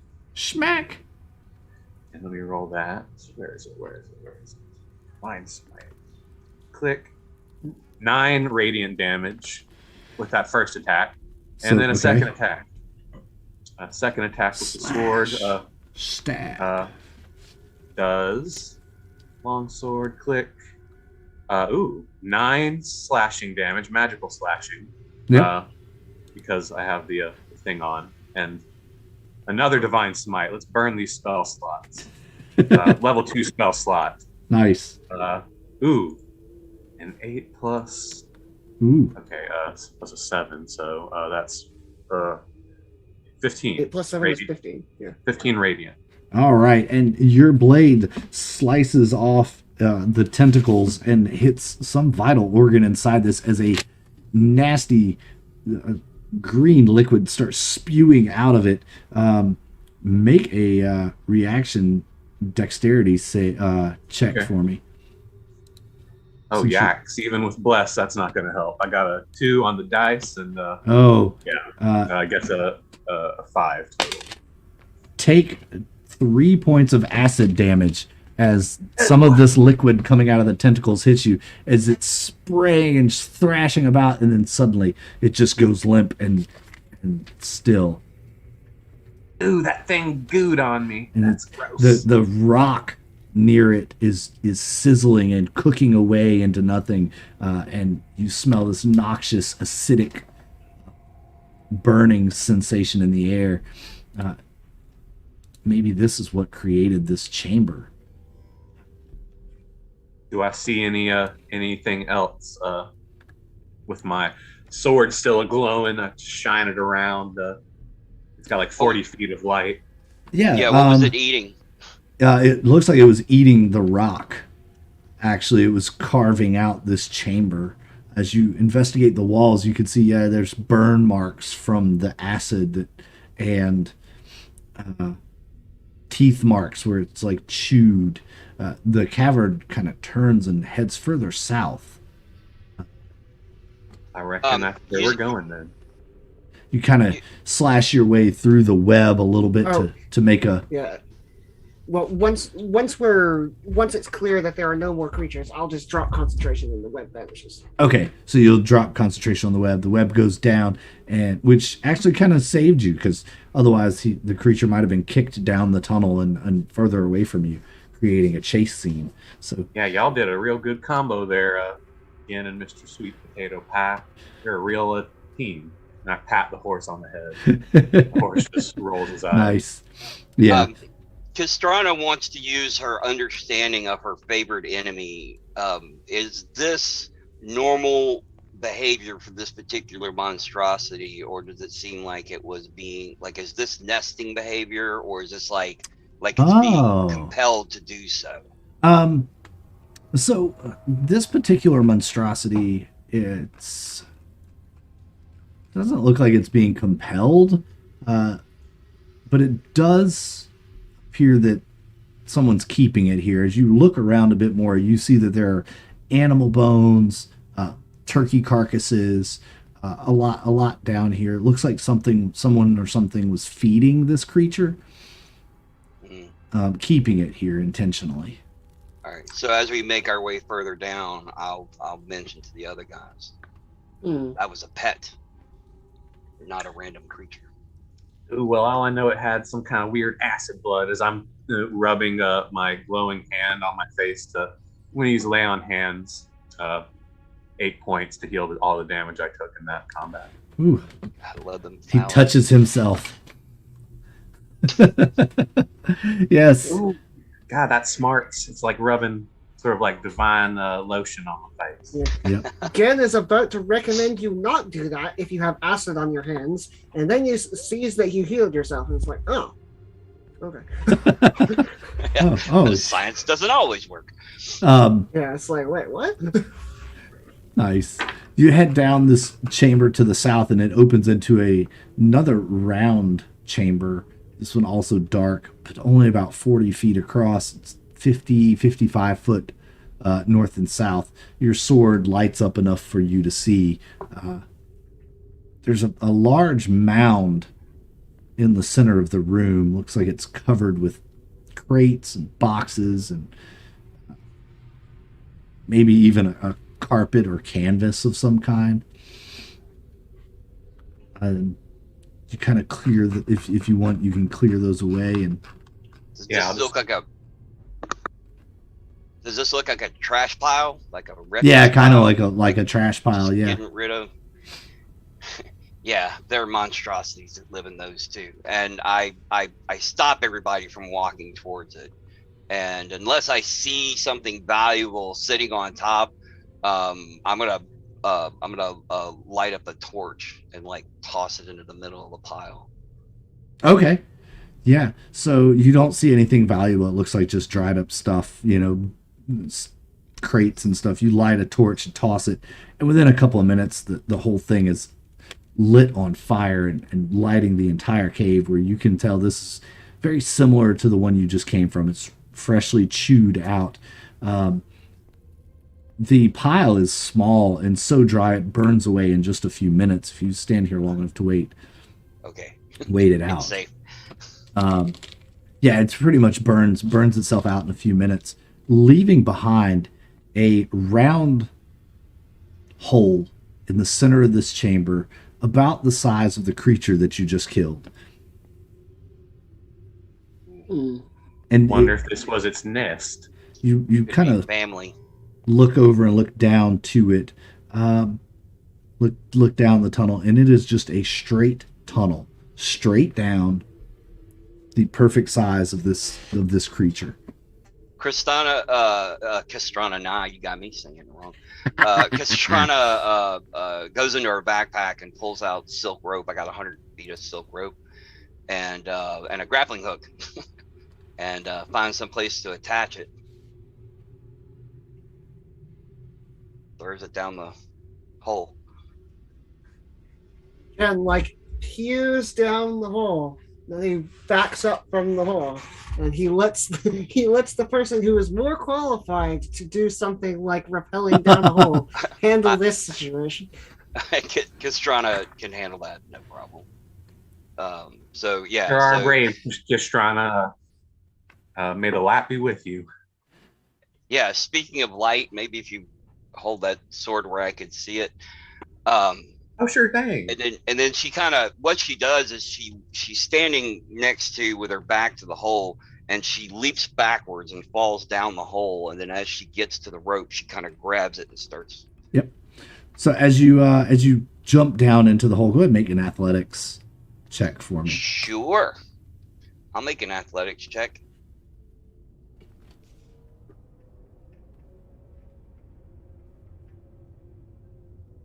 That would be 13. Okay, good enough. You catch the rope. Your hand slips a little bit. You're a little out of practice, but you catch yourself, and you walk down Maybe the they rope. didn't see it. Yeah, maybe they didn't see it.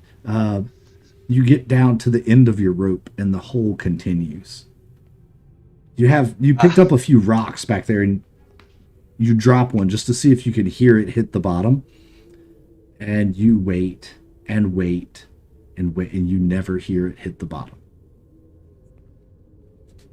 I climb back up, and when I get back up to the top, I start pulling the rope up and wrapping it up to put it back in the on its little thing hook on my backpack, and I'm like, that just keeps going.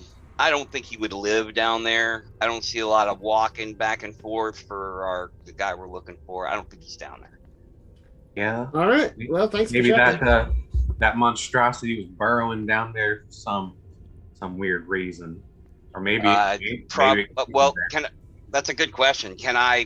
Is that something I can figure out? Does it look like that? That's a behavior that would be within the scope of something I might know about it. Yeah, sure.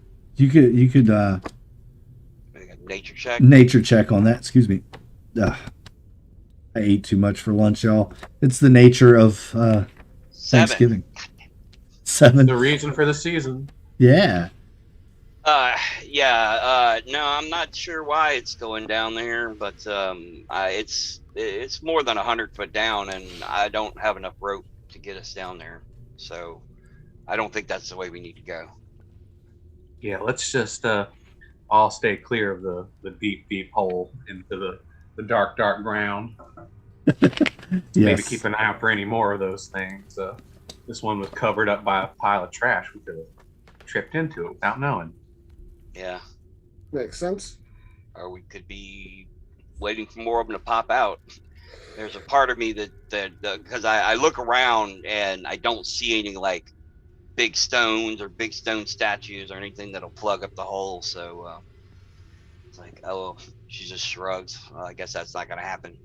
And I think we should go. I think we should go ahead and go. All right, Yeah. Mr. Super Potato Pie, mind the gap. Yep. And there we go.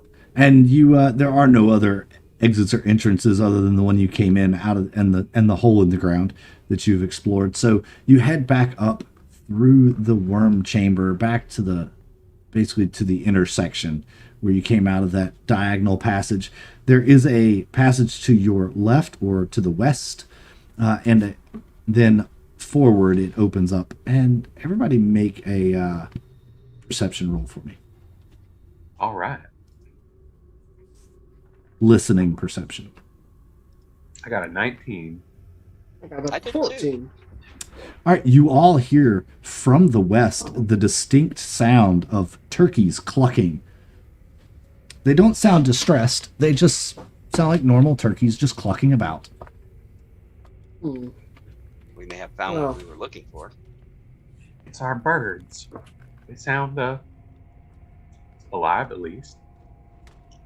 But I'll slink in that direction, All right. followed by crunch, crunch, crunch, crunch. Clank, clank, clank. So this tunnel turns and twists for 30 feet or so, and then opens up into a kind of oddly oval shaped chamber that's 25 foot north and south. You're at the south end, and about 20 foot across. And in this chamber, you see pinned up behind some kind of improvised fence. Again, more of these broken crates and boxes kind of fashioned together to be a fence.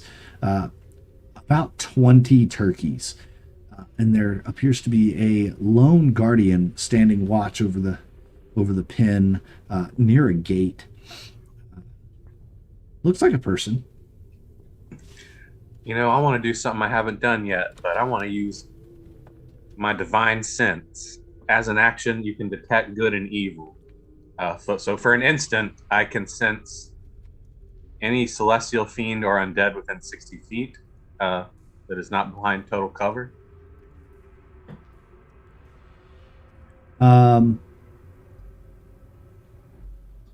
You sense your horse. You know where it Horse. is, but you don't sense anything else. Okay. As far as a celestial goes, that's all you sense is your horse. No fiends. Nope. All right, that's what I was scared of. And everybody can make an investigation check for me. Oh, all right. See what you see here. 15. 15? 5. Natural 20. Ah, Isaac, as you were staring with your divine sensing coming down, and you're looking for evil or a fiend of some sorts, you don't detect any of that. But what you do see is that guardian, while it looks like a person, the head and neck and like shoulder parts, the upper of the torso and neck and head, appear to be a turkey, a giant turkey head on top of what that's, and then you're piecing it together. That's a turkey leg that has a foot, that's an arm, and suddenly you make the realization that this is just something that's put together from different parts of people and turkey. And So what you're saying is we found Turkenstein. yeah, it kind of looks like that. Yeah, he's just intently standing there staring at the turkeys with his back to you. He has not noticed you yet. Lord. I rolled an 8 on my perception, and he's got -2. So Castrana gets her bow ready and waits for the talkie people to stop talking before she shoots. I say, take the shot. I mean, I couldn't detect that it was specifically a fiend. It's clearly a monstrosity, and we're here to deal with something making monstrosities. So I say we try to get the jump on it. As you wish. roll with advantage.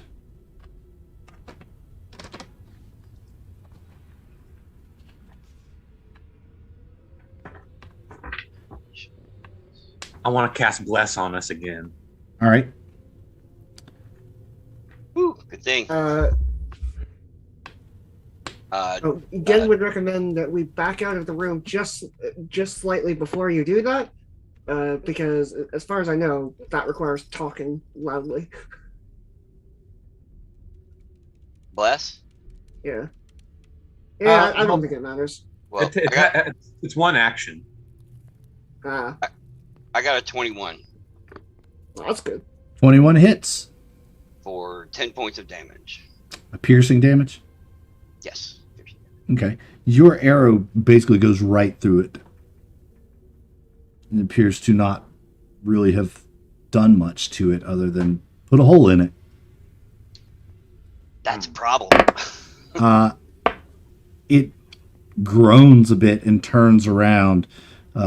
It's one turkey leg arm thing shorter than the human arm on the other side, and it tilts its turkey head at you and looks, and it will start running at you, which will put us into initiative.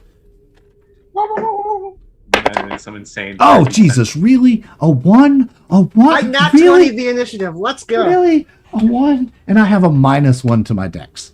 Really? So I go on 0.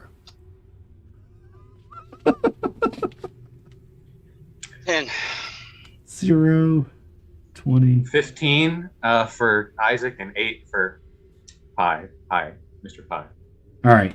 So we've got Gen is at a 20, Isaac's at 15, Kistrana's at 10, Mr. Sweet Potato Pie is at 8, and the monster is at 0. All right. Go ahead, Gen. Well, the web plan worked so well last time. I'm gonna do the same. I'm I'm gonna set up a web, and there's a bunch of cages and stuff. So I'm gonna set it up between the cages, such that if the turkey wants to get to us, it has to charge through the webbing. Okay. And then that is my action, and I am going to sort of I'm going to draw my rapier and get ready, but I have no further actions that turn. All right. Then it will be Isaac. Is this room large enough that I could mount Mr. Sweet Potato Pie? It would be difficult in this room. Okay. You'd probably be at a disadvantage. It's only about 20 foot across at its widest point. It's like Mr. Sweet Potato Pie is probably standing in the entryway behind you guys because you're taking up most of the room. Right. Let me then just move forward, in front of the webbing, obviously, not crossing the web, sort of taunting the creature to walk through the webs to get to me. I've got my Bless active. That's my spell. Well, I think it would make sense to take the dodge action and get advantage on, or have impose disadvantage on attack rolls against it. All right. So you take the dodge action on 10. Castrana.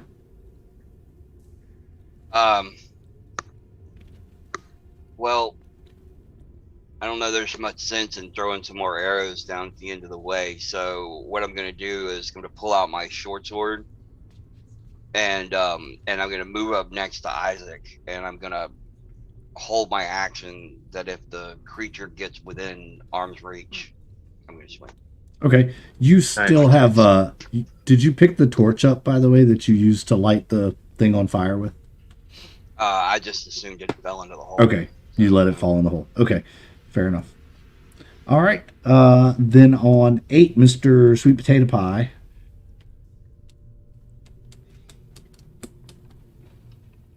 He will gallop up in sort of a stand at the phalanx that we're forming in front of the webs, next to Isaac, and sort of get in position to lash out with its hoof attack.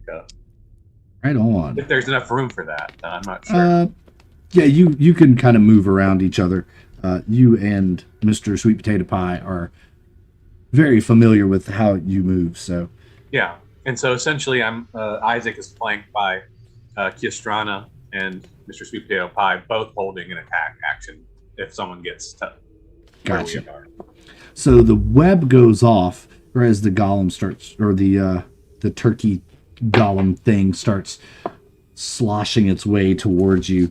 It's got a turkey. It needs to make a dexterity saving throw. Dexterity saving throw, which he's terrible at dexterity. The DC is 14, and if he fails, he's restrained. So restrained. We are restrained.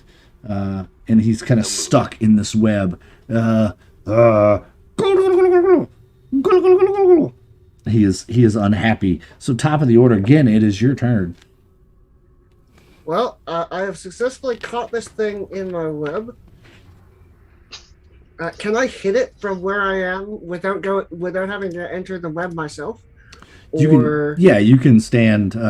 Sure, it's large and it's a medium creature. So, well, I'm going to use my extra attack with my Blade Singer magic, and I'm going to cast Booming Blade. Right on. So that's a 19. Definitely hits. So that's 13 damage, split between piercing and thunder. Do you need a breakdown of that? It's all magical damage, correct? No, it isn't. Okay, so yeah, what's magical? Okay, so it's 8 piercing and 5 thunder. Yeah, but you're using the magic rapier, right? Oh, sorry. Yes, it is. Okay, So it's 14 damage because I get +1 from the magic, and yes, it does all magical. So then it doesn't matter. The breakdown doesn't matter. And then I'm gonna poke it again. But I assume a 12 doesn't hit. A 12 does hit. Oh, all right. Well, he takes a whole six more magical piercing damage. All right. I rolled 2 6s at advantage, but apparently a 12 is good enough. Yes, a 12 is good enough. 12 is that more is than Gen's enough. turn. All right, Gen's turn is over, and next is Isaac. All right, time for this creature to taste my sword. I just, go up to it and I'll attack with my longsword, which is, radiantly glowing. Yes. Well, I use that word radiant again, so that's confusing. It doesn't do radiant damage, Okay. but unless I do divine smite. Here we go. Oops. 24 to hit. 24 crushing blow. Yes. Oh, only 3 damage. But second attack, 16 to hit. Hits. And 3 damage again. So total of 6 slashing damage. And that's with your magical bless, right? Yes, it's the magical slashing damage. Fantastic. All right. Kistrana. So it is close enough to reach with a swing attack. Yeah, you can get in there and stab it through the web, and All right. Then Castrana is going to use my object interaction to pull out the second long short sword, and is going to try and make some swings at it. Do I need to roll? In other words, is it immune to regular slashing damage as well?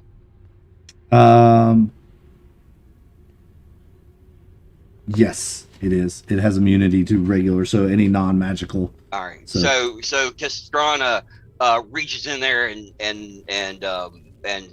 gets a couple of good strikes in there, but none of them seem to find any purchase or weapon. She's just swinging through air, and so she steps back and she slides one of her blades into her sheath. She's kind of confused at what to do. She's just standing next to Isaac at the moment. Okay. Mr. Sweet Potato Pie. Gonna try to do a hoof attack, bludgeoning with his lovely adamantium hoof plates. Let's roll to hit. 17 to hit. Yep. It's a nice, solid, swift kick from the horsey. 6 bludgeoning. 6 And- bludgeoning. That's actually all he's going to be able to do this turn. But he'll just stand, around the web with everyone. We're just beating up on this weird monstrosity. All right. Yes, you're up there stabbing it and kicking it and punching it and slicing it. You see that it has like feathers stuck in it, just like molted feathers that are stabbed into it. Kistrana, make a nature roll for me. Go ahead again while Kistrana's scratching her head going, what the hell am I going to do now? Again, go ahead and take your turn. Because this thing is immobilized in the web. It can't take a turn. Well, it can use its action to make a strength save against my spell save DC and free itself on a success. So you might as well do that on your turn. Try that. That's... No. Is this a monstrosity? No, it's a construct. Okay, so then it's just a regular roll. Otherwise, I get advantage. So Jesus Christ. I failed. 7. 7? I failed. I needed advantage on that roll. Yeah. Well, I'm going to do the same thing again. I'm just going to keep attacking. Oh wait, so... we're still blessed. Well, it's a D4, so 11 is the highest I could roll anyway. Well, I got a 19, but that is unfortunately not a crit. But that's all right. Still hits it. Still solid hit. That's 15 damage. Again, split between magical piercing and thunder. Then I'm going to hit it again, and that is another natural 17. Yep. Another good and solid that hit. is 6 damage, magical piercing. Right on. Would you roll with your bless, Kistrana? Did you roll your bless die? total. Okay. Oh no, I didn't. If I rolled a 4, it would be 11. Okay, go ahead and roll it anyway. Okay. Not going to take you much. How do you make work? All right, and what I'm actually going to do, I'm going to use my item interaction, and I'm going to hand Castrana the rapier, and I'm going to say, like, clearly your weapon attacks aren't working. I am holding onto this web, so you hit things with the rapier. 9. Okay. Yeah, with that, you know there's some trick to this. You can't put your finger on it right now. It's just the whole thing has been so traumatic. You just can't figure out exactly what. And Gen sticks the sword out and goes, "Take this. You need it more than I do." Kind of motion to you and Isaac. All right. Seems like I might have to use some of my dwindling holy power against this thing. Gonna make another sword attack. It's got chunks that have fallen off of it and gotten stuck in the web. Like, y'all are cutting it up. That's a 12 to hit. That'll hit. Oh, okay. Yeah, this thing doesn't have a very good AC. You shall know the brilliant power of well-placed adhesive. Yes. 6 magical slashing, and then let's burn another spell slot. My last level 1 spell slot for 12 radiant damage. Oh, chunks of its body, its torso, just go flying out of it when you hit it with that time. And it's My next attack is a 19 to hit. all right. It is holding on just by a few stitches. It looks like the turkey neck is just barely gobbling about. All right, 5 additional magical slashing. 5 additional.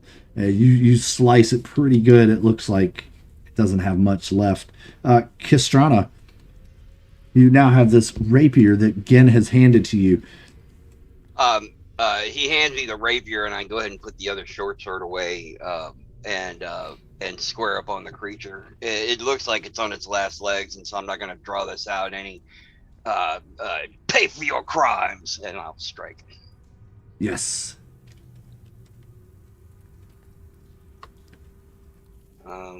So 17. Plenty to hit. And that's a D8 for rapier. Yeah, that's the same as the long sword. Mm-hmm. I'm sorry. All right. So and then an 11. 11 damage. Plus a D4. No, 11 to hit. 11 hits. It's actually a 13. Yeah, that hits. Fine. So 5 piercing damage on the one, and 6 piercing damage on the other one. Right on. As she reaches in and strikes with the blade of her forebears. Yes, you reach in. That sword feels so nice in your hand. The balance is perfect, and you stab it right at the belly button. You see the stitching line all the way up to the top of its torso, and you just cut every stitch, and this thing peels apart in two, and the turkey head just flops off and rolls forward and lands at your feet.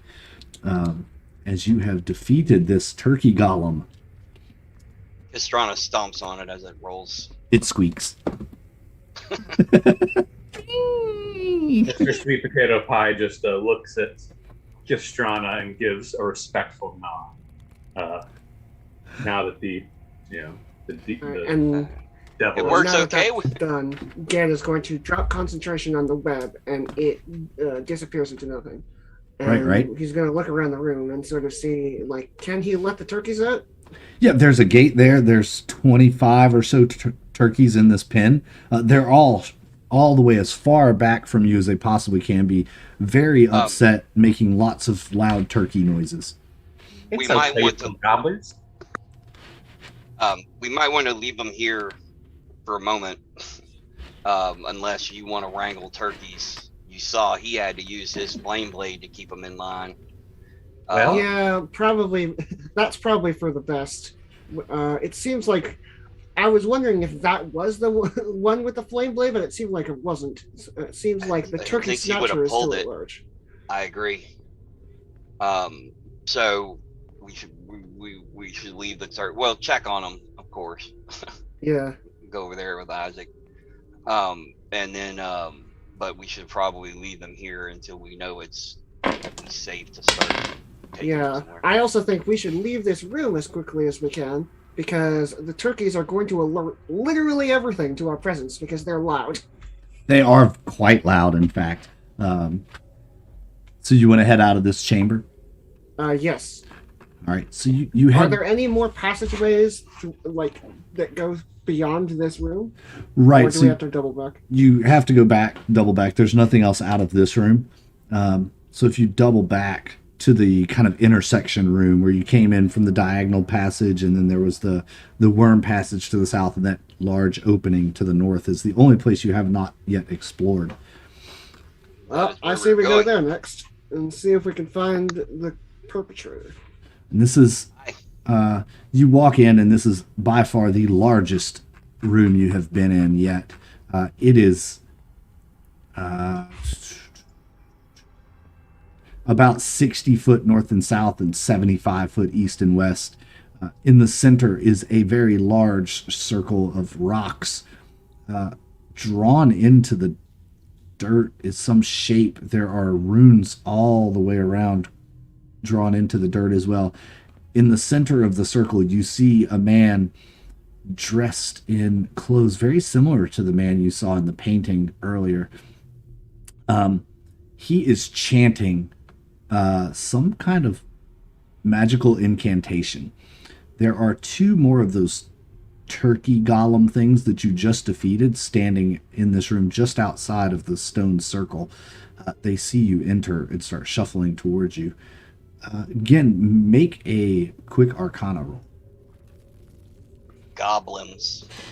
Yeah, they're goblins. 25. 25. You recognize the point that he is in this ritual, and you know you have about 10 to 15 seconds before he's actually finished casting whatever ritual it is he's casting. So if you're going to counterspell, you have to do it very quickly All right, so before I'm he going finishes to, this. yeah, I'm going to activate Blade Song one more time because that makes me faster, and then I'm going to rush. I'm going to try and get as close to him as I can to be able to hear exactly what he's saying. And as soon as I hear him say the words that I can interrupt, I'm going to fire off my counterspell. Okay. And Isaac and Mr. Sweet Potato Pie are going to support this by trying to distract with gobble when The goblins. All right. Sure. Go ahead and let's, just for the sake of timing, roll initiative for this. Oh, that didn't roll. That got stuck. 20. 17 plus 3. 7 and goes on 10. All right. 22. 12 for Isaac and 5 for Mr. Sweet Potato Pie. All right. You all go before he does. So just in Wow. order, it will be Kistrana, Gen, Isaac, Mr. Sweet Potato Pie, and then the bad guy. Let me roll for the two turkey golems. That's a 4, and that's a 13. So one of them will go in here. Turkey golem is 13. Isaac, you went on. I'm sorry, I didn't. I believe Isaac's was like a 12. 12 and Mr. Mr. Pie was a 5. Yeah. So Mage goes on that. Mr. Potato Pie goes on 5. And Turkey Call him Golem Sweetie. 2 goes on 3. All right. Got everything lined up for the final showdown of this here. I got one more Turkey divine battle. smite left in me. So on 22, Kistrana. Castrana sees the guy casting a spell, fixing to do to some other poor village what he did to her village most likely, and she crouches down for a second, and she said, "You're the man that murdered my family. You're gonna pay for that." And she casts jump, and she does one of those spiral leaps where she's like upside down when she's halfway through the leap, and then gets all the way around by the time she makes it to the other side. Right on. Over the top of the gobs, and I want to jump into hand to hand with the dude casting the spell. Okay. So Can you I get that far? It's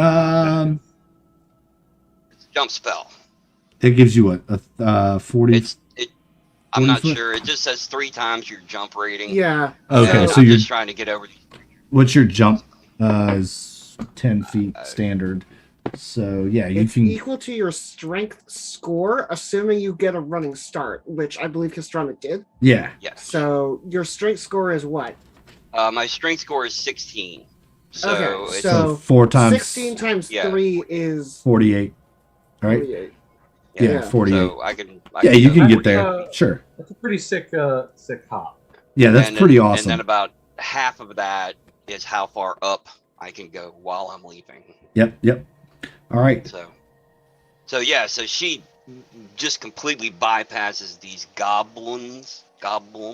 Yeah. And Isaac's gonna be like, leave these to me. Goblins. and gets face to face. And I didn't attack, so I can't even do an offhand attack. But yeah, she's got the rapier in her hand, and she's right up in that guy's face. All right. Your presence does not startle him. He maintains concentration and is affixed.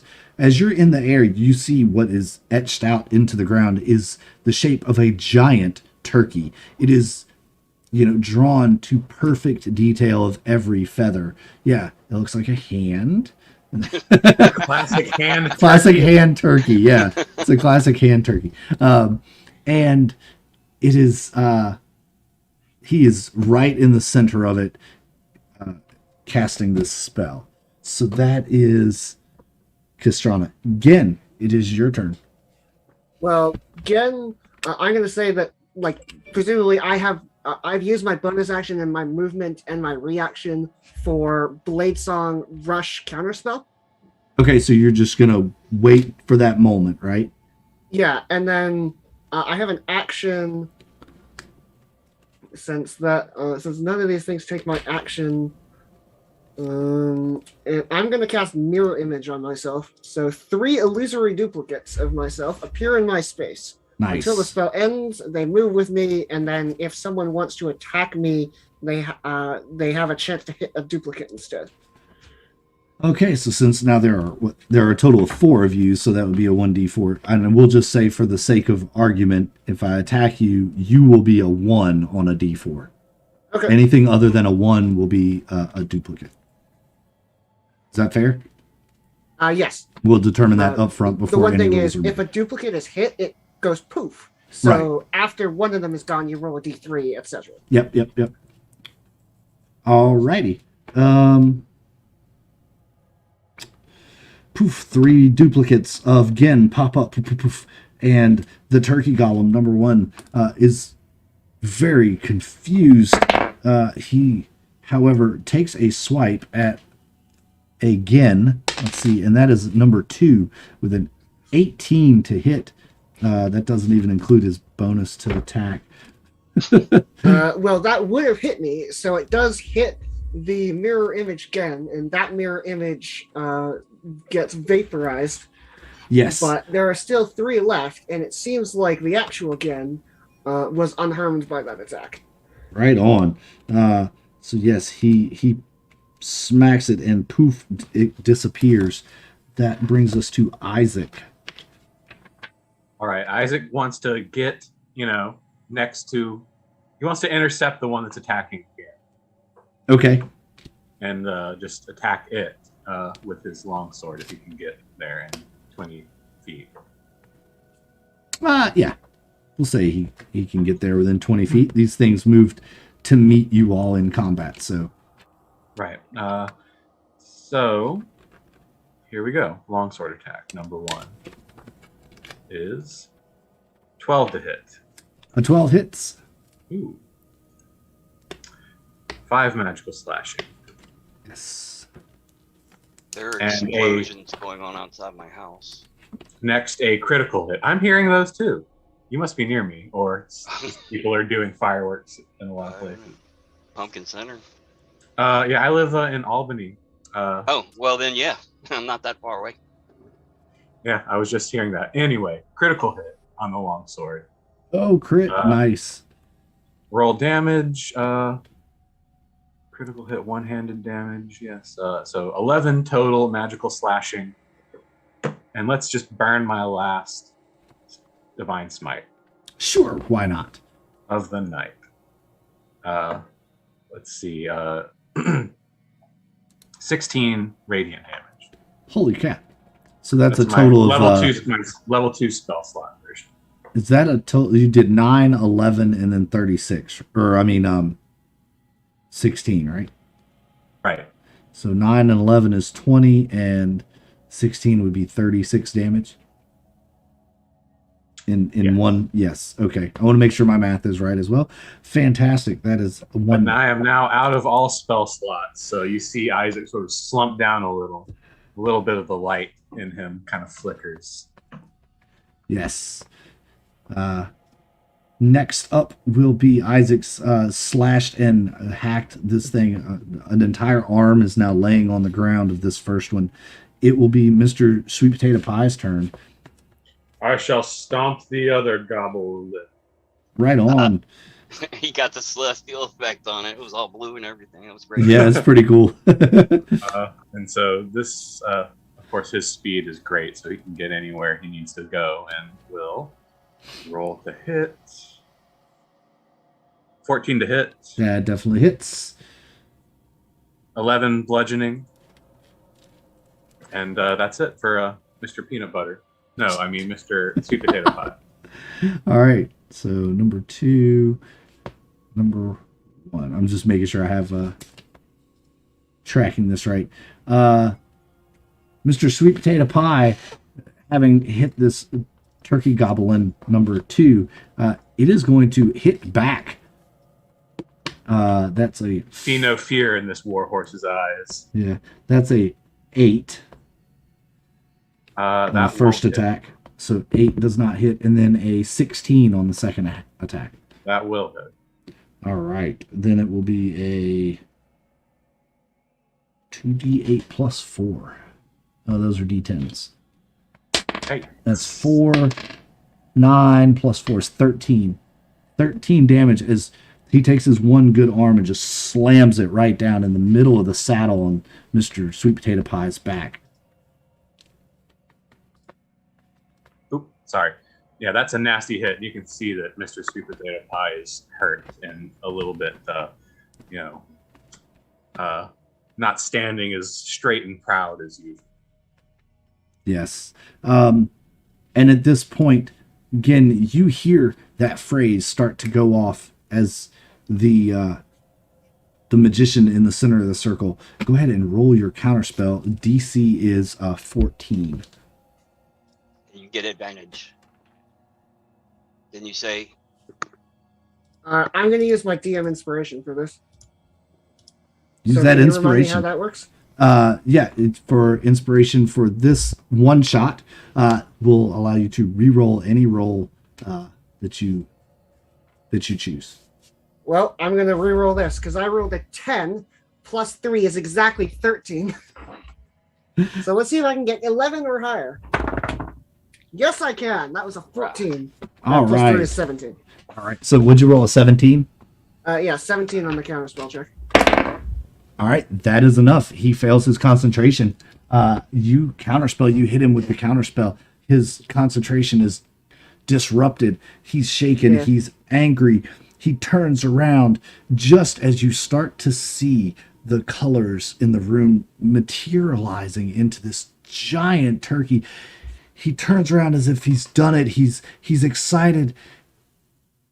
And then it all and I'm goes going to pipe away. in at exactly the wrong moment. Turkeys are for eating. Nice. Nice. And that is just enough to break his concentration. The giant turkey behind him goes away. It fades into the distance. He begins to curse you and screams at you. You have doomed us all. We're going to be dead now because of you. Well, I can say that about one of us. and he points at his turkey golem bins and says, they won't allow you out of here. They are under my control. Get them. And of course they're already attacking you from behind each rock that is on the back half of this circle. Turkeys start materializing, what looks like from behind them, and then all the way around them on top of each rock. These turkeys start materializing. Apparently there was some kind of something to do with the ritual. These turkeys are now being brought back to the material plane. And it'll be top of the round. Again, I believe, right? It's again. No, Castrana. Castrana, That's right. By Ranger, that's +7. Oh no, +4. Yeah. Anyways, yeah, Castrana is right there in his face, and so he's saying all this, "You're gonna kill us all," and it's like, "You've already killed my whole family, and me too. Now it's time to payback." And she strikes, spins, strikes, spins, strikes, and spins, and so she's gonna start basically with the party behind her, and she's going around to the backside of him so that he is in between her and the goblins. All right, right on. And but she's gonna attack. She's gonna attack with her rapier, and then she's gonna attack again with her rapier. And the third time she spins around, she just comes around with a backhand across his face. All right, go ahead. Since this is your chosen enemy, this is the one person you have wanted to find your entire life and get revenge on. Go ahead and roll with advantage for each of your attacks. I'm going to have some fun with this. Playing fast and loose with the rules, y'all. Makes sense to me. All right, so a 19. 19 will hit. First attack, 9 points of damage. Oh, yeah. And then she spins, strikes out with the second attack. That's an 11. An 11? Oh, I'm sorry. That's a 22. It's advantage. That's a 22. Okay, 22 hits. And that's going to do 12 points of damage. And then she just backhands him on a 19 for 4 points of damage. All right, so 16 and 9 is 25 damage. All right. Let's see something real quick. Oh, he does have that spell. Okay, great. All right. So it's 25 damage. You have injured him severely. He is not looking too sharp at the moment. He looks confused and is trying to track you, but he can't keep up with you. Now it is Gen's turn. All right, so there's one turkey that's right up in my face. How close to me is the other one? Oh, it's probably 30 feet away on the other side of the room because they were Okay. flanking the circle. And then there are like some turkeys around me. Are they like moving to attack, or are they just doing turkey things? They're just doing turkey things. They look very confused. They look like normal turkeys. They're coming Okay. back from the dimension that he had sent them to summon this. Yes. Yeah. Well, Castrana was like had leapt through, like leapt 40 feet and hit this guy. So Gan is going to do something cool as well. I'm going to cast minute meteors, and I'm going to like hold up my hand, and 6 orbs of fire appear in my hand. I'm going to grab 2 of them, shove them into the turkey's eyes, and detonate them. So it needs to make a dex save. Dex is not its thing. Although, let's see. That is an 11. Yeah, that saves. Cool. No, it's not. My DC is 14. Oh, okay. So, All right, so I'm going to roll 4d6, which is... Wow, I actually rolled really well for that. That's 18 fire damage. 18 fire damage. Fire damage is important. Does this thing resist fire damage? No, but it will have disadvantage. Remind me if I don't remember. It takes disadvantage on attack rolls and ability checks until the end of its next Okay, turn. because I'm not done. So I was in the range of that too, and I'm going to absorb elements, my own spell. So I'm going to use my reaction, absorb elements, like internalize the fire that detonated, pull out my rapier, and swing at him up with a flaming sword. Nice. Oh, I love it. I love it. That is cool as shit. So that is a 8 plus 6 is 14. 14 will hit. An 8 almost hits. The AC for these things is 9. So Okay, so that is, so it's 9 fire damage.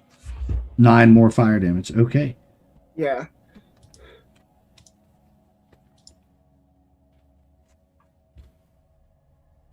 And then I'm going to make my save myself because I do take slight damage from that. But I not 20 my save, so I at least take half of 18, which is 4. So I'm down to 40. All right. That's Gen's turn, and he still has 4 flaming orbs Hovering around him. Yes. Wow. Incredible. As fire explosions are going off. This turkey golem. And I'm going to like call out to the majorette. This is what happens when you play with fire. Nice. Oh, I love it. I love it. Play with fire, you're gonna get burned. You roasted that turkey. I'm gonna. You beat me to it. The turkey golem. Ooh, nice. That you just exploded with fire. Although he takes disadvantage. Still, actually rolled a 17 plus 4 is 21. So that is going to be a slam attack against Gen.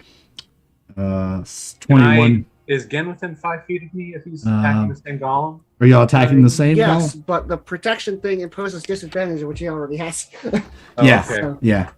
So it's I going to have be. shield, but I use my reaction for absorb elements. So unfortunately, I'm just gonna face tank this. But I have a reasonable number of hit points still. It's going to be. Oh wait, that's a D10. Sorry, trying to roll the wrong die. There's my D8. 5, 6 is 11 plus 4 is 15 damage from the first slam attack as one arm slams into you, and then he crosses it back around and 16 and 6. So the second one misses. Okay. And then I'm going to roll concentration or constitution to maintain concentration on my meteors. And I succeed. All so right. I still got 4 orbs of fire. So the orbs of fire still swirling around you as the turkey golem slammed his arm into you. Next up will be Isaac. You see try this to fire and smells like Thanksgiving dinner. Yeah, maybe with a strange lingering scent of monstrosity or construct juice. Construct Anyway. juice. I guess I will just try to attack my longsword. Just kind of, oops, that is a natural 1. Oh no, roll D6.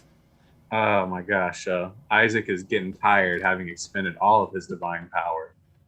Roll a D6, you say. Okay, here we go. Roll. 3. A 3. Well, having already used his reaction, so go ahead and roll. What was the actual? Let's see. No, you rolled a nat 1, then a 3. Yeah, roll a D20, and let's see what happens here. Just gotta play this out. Here we go. I rolled a 14. Does a 14 hit again?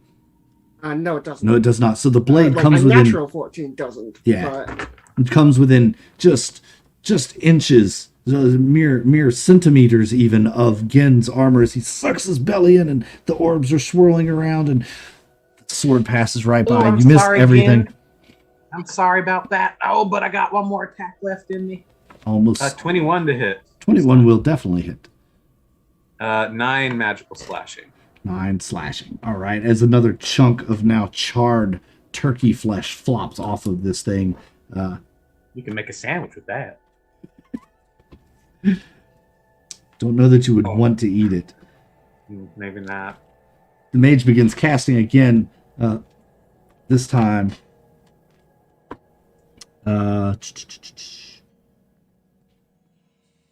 On it, a spell upon himself. He casts mage armor on himself. Seeing that he is up against some formidable foe, he will cast mage armor. It's a cantrip upon himself and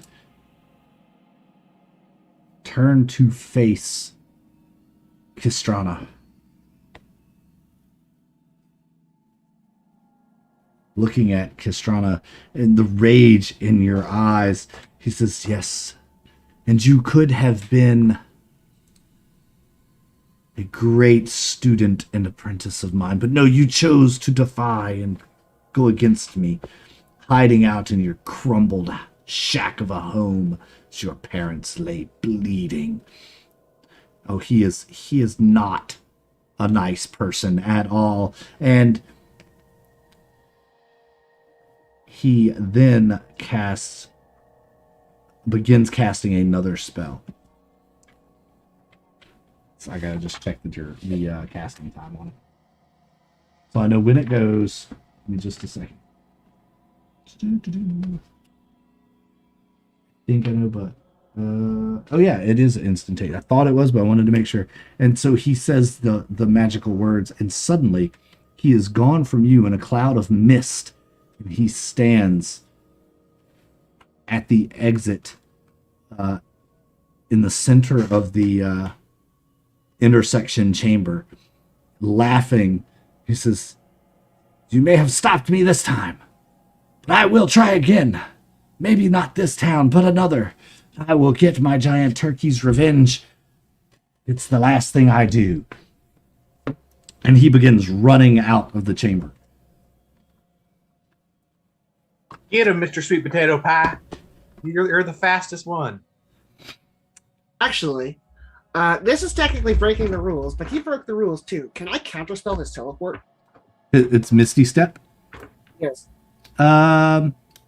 Yeah, you All can right. you can counterspell I'm any just counterspell. gonna like, if I can stop him from getting away, I'm gonna just do that. And also, like, it brings me great joy to ruin his plans after he's made an evil villain speech. Because Of Gan really course. does not like evil villain speeches. And, it's No, like- it's perfect. That's and perfect. I Gan's love gonna it. call out, if you had just ran instead of talking, you might have actually gotten out.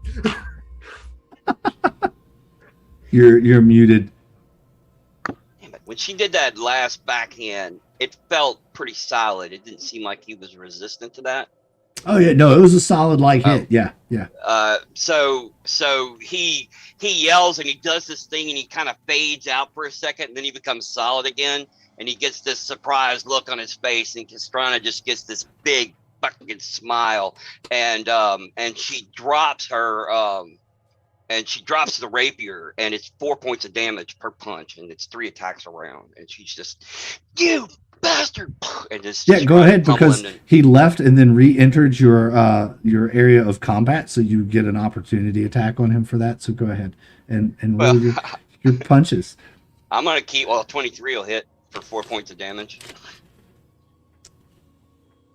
All right. Nice. If you're gonna count that as a reaction, but Well, on my not turn, necessarily I'm a gonna keep doing reaction, that same but a thing. like an attack of opportunity, right? Because he suddenly just confused reappears in your space. So it's another 4. So that would be all right. Yeah, he takes a couple of blows and is staggered and confused. Go ahead, Mr. Sweet Potato Pie. He's still fighting one of the gobbleums, so he's gonna just try and keep fighting. 17 to hoof, That hits. 6 hoof damage. Wow, his hoof rolls are kind of low. Anyway, that's it for Mr. Sweet Potato Pie. He's still looking pretty hurt, but very defiant and, majestic, really, as I'm sure you can tell. Yes. even though he has taken a mighty slam to the back. That brings me back to the one that is fighting him, who is oh no, he has the more of the two. Okay. He's not quite there yet. Where is he? Oh, I gotta find the page number again. That's what I thought. Okay. I'm flipping between 2 pages in the monster manual. So I lost my bookmark of one of them. But it is now back. All right.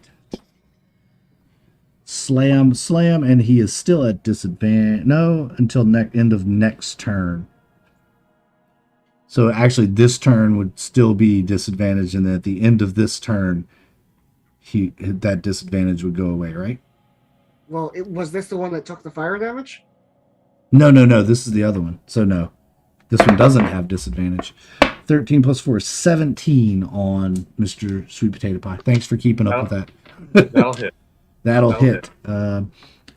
And wow, I'm rolling really well on that's 12 plus 4, 16 from the first slam attack. Oh, Mr. Sweet Potato Pie sort of bursts into a cloud of celestial dust and is gone. Which would explain why the second slam attack just punches right through the cloud of celestial dust. And Mr. Sweet Potato Pie is no more. No! Sweetie, no! And he is filled with rage and resolve to end this madness. And Kistrana. Kistrana sees Sweetie go down, but doesn't really have time to think about it. Her all the rage and the anger that she's been sitting on and sleeping on for the past several years are coming out in her bloody fists, and you see like every time she pulls it back, it's just more and more red. That would be a 9 for the first one. That will not hit. Not hit him, right? Yeah. Yep. Natural 20 for the second one. Nice. Which is weird because I only do 4 points of damage. There's no dice rolling. And then 18 for the third one. So the 18 also hits. All right. So yeah, it was. We're just beating the shit out of this guy. So your last punch, you connect with him solid. I guess is your character right-handed or left-handed? I don't know. Left-handed. So a left hook comes out. Just you channel every bit of hate and anger that you've had for this person your entire life into it. Spins him around like a cartoon on one foot, and he falls flat at your feet. He looks to be unconscious.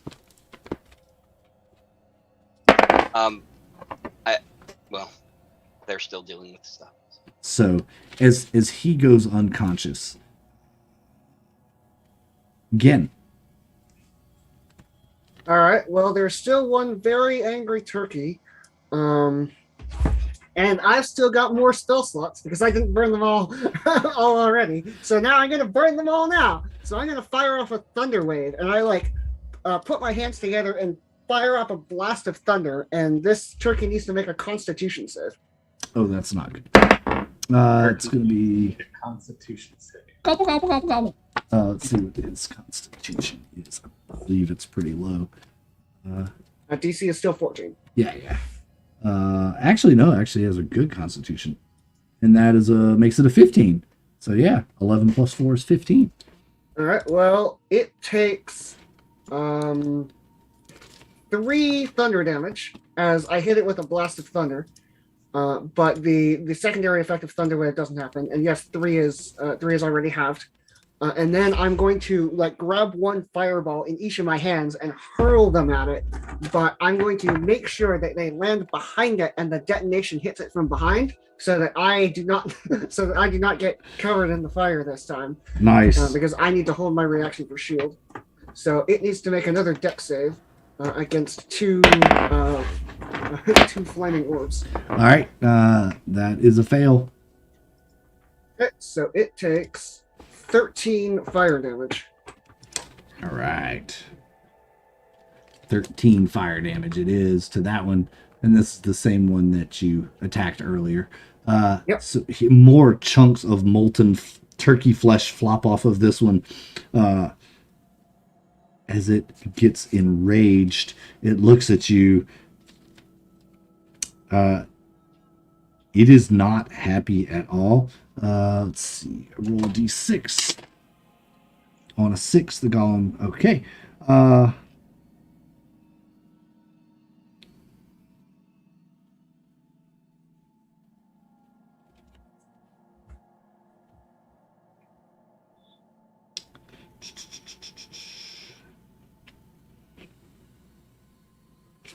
Okay.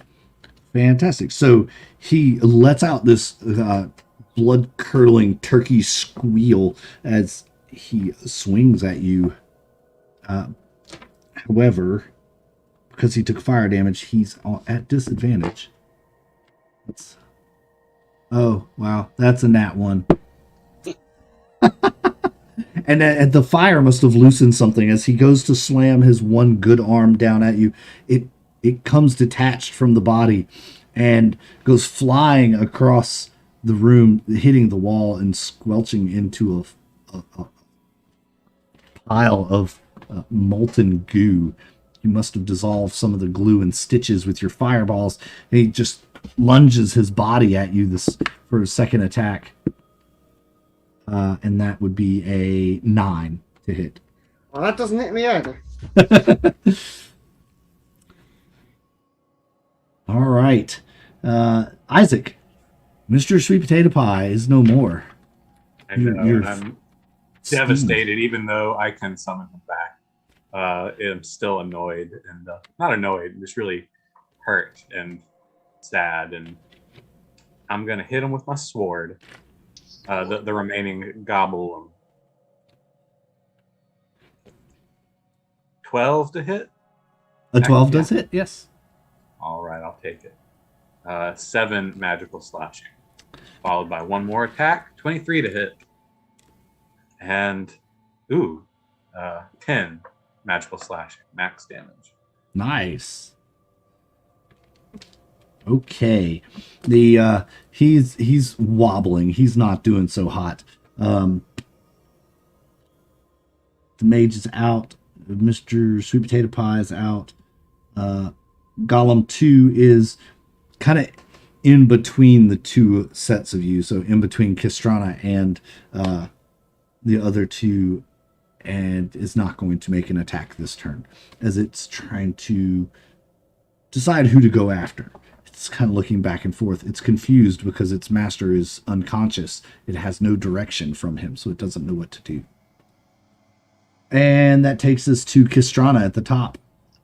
Castrana looks down at the master and kind of gives him one more, like, just to see if he's gonna move, make sure he's unconscious, and then lets him go and turns around and leaps onto the back of the goblin, the one that they're fighting. I want to blind it. I want to leap on its athletics, leap on his back, maybe a grappling check to blind it. Yeah, sure. And we'll then do that. The blinding would give it disadvantage and everybody advantage attacking it. Let's do it. Yeah, I love it. I love it. Roll that athletics first. Athletics. These are constructs, not monsters. Damn it. I have forgotten. Am I still under bless or not?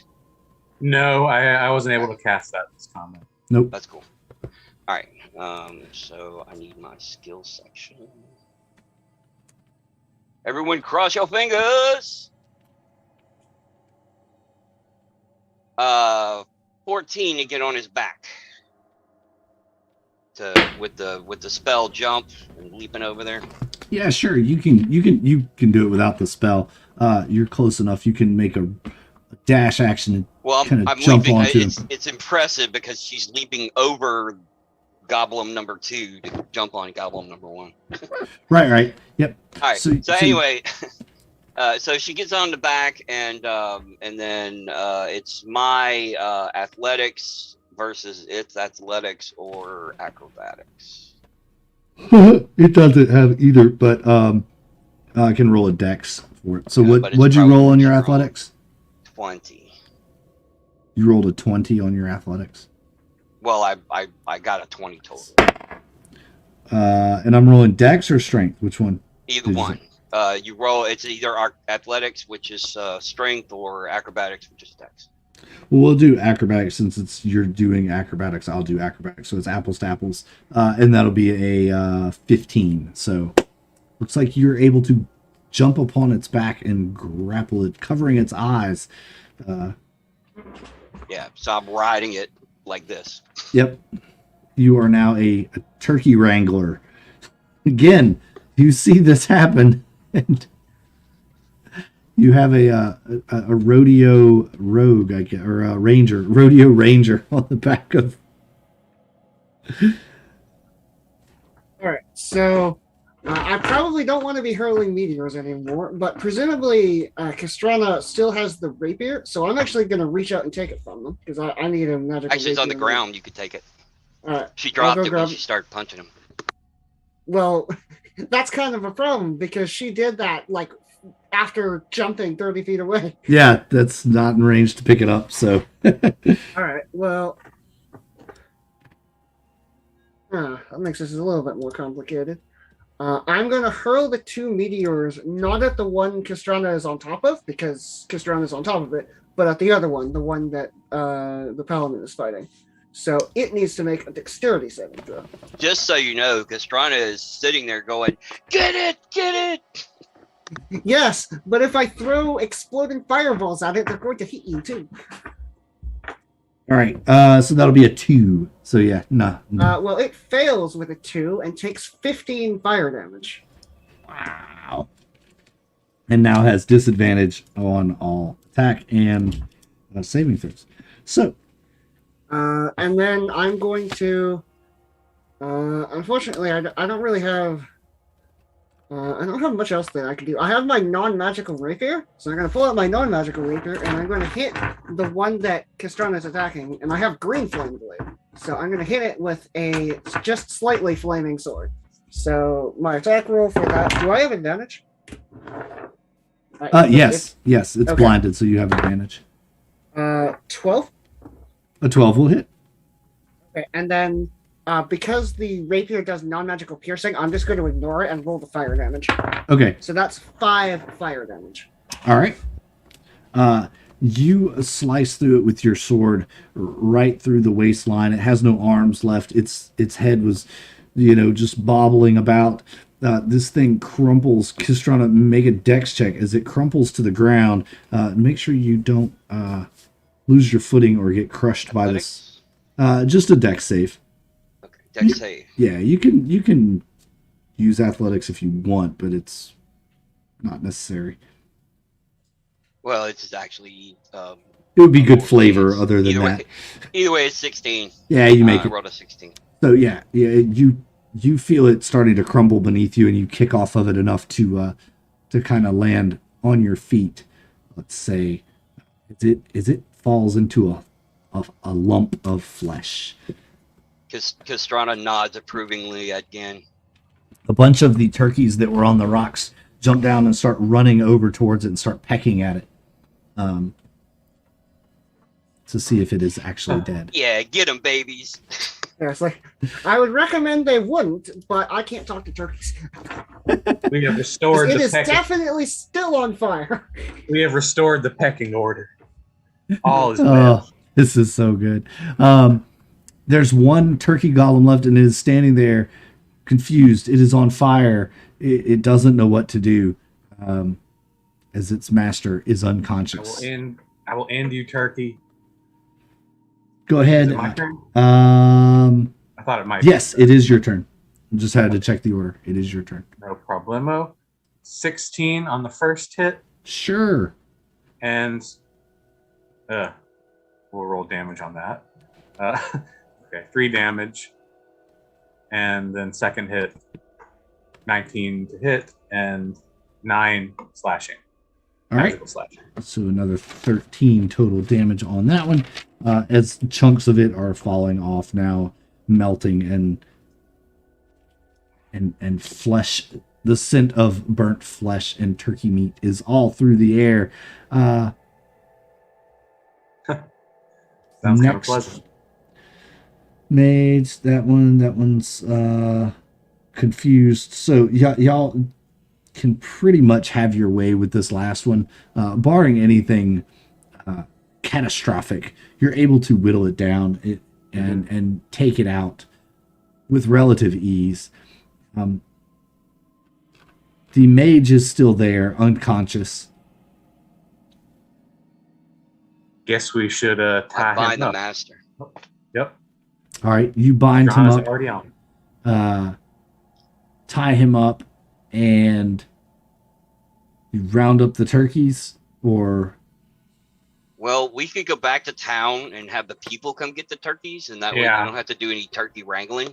We'll have to send like a few, turkey wranglers. yeah, there's parts probably maybe. 50 turkeys here. I'll take one turkey back with us. Just There to, you go. Whatever that one's name show is. that we found him. I'm All right. gonna call you Mr. Pecan Pie. Mr. Pecan Pie. Nice. Yes, you make it back to town relatively easily. You tell them the story. Oh, that's wonderful, I say. It's, yes, lads, it's just marvelous that you did this. And I've lost the accent of that guy that I had at the beginning of the game. Sorry about that. It happens. Yes, it does. And so you found Benjamin?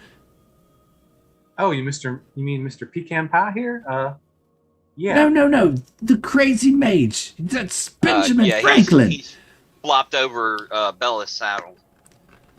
That's Mr. Benjamin Franklin. That man has been a crazed lunatic for years. We thought he was gone forever. He lived out in the woods.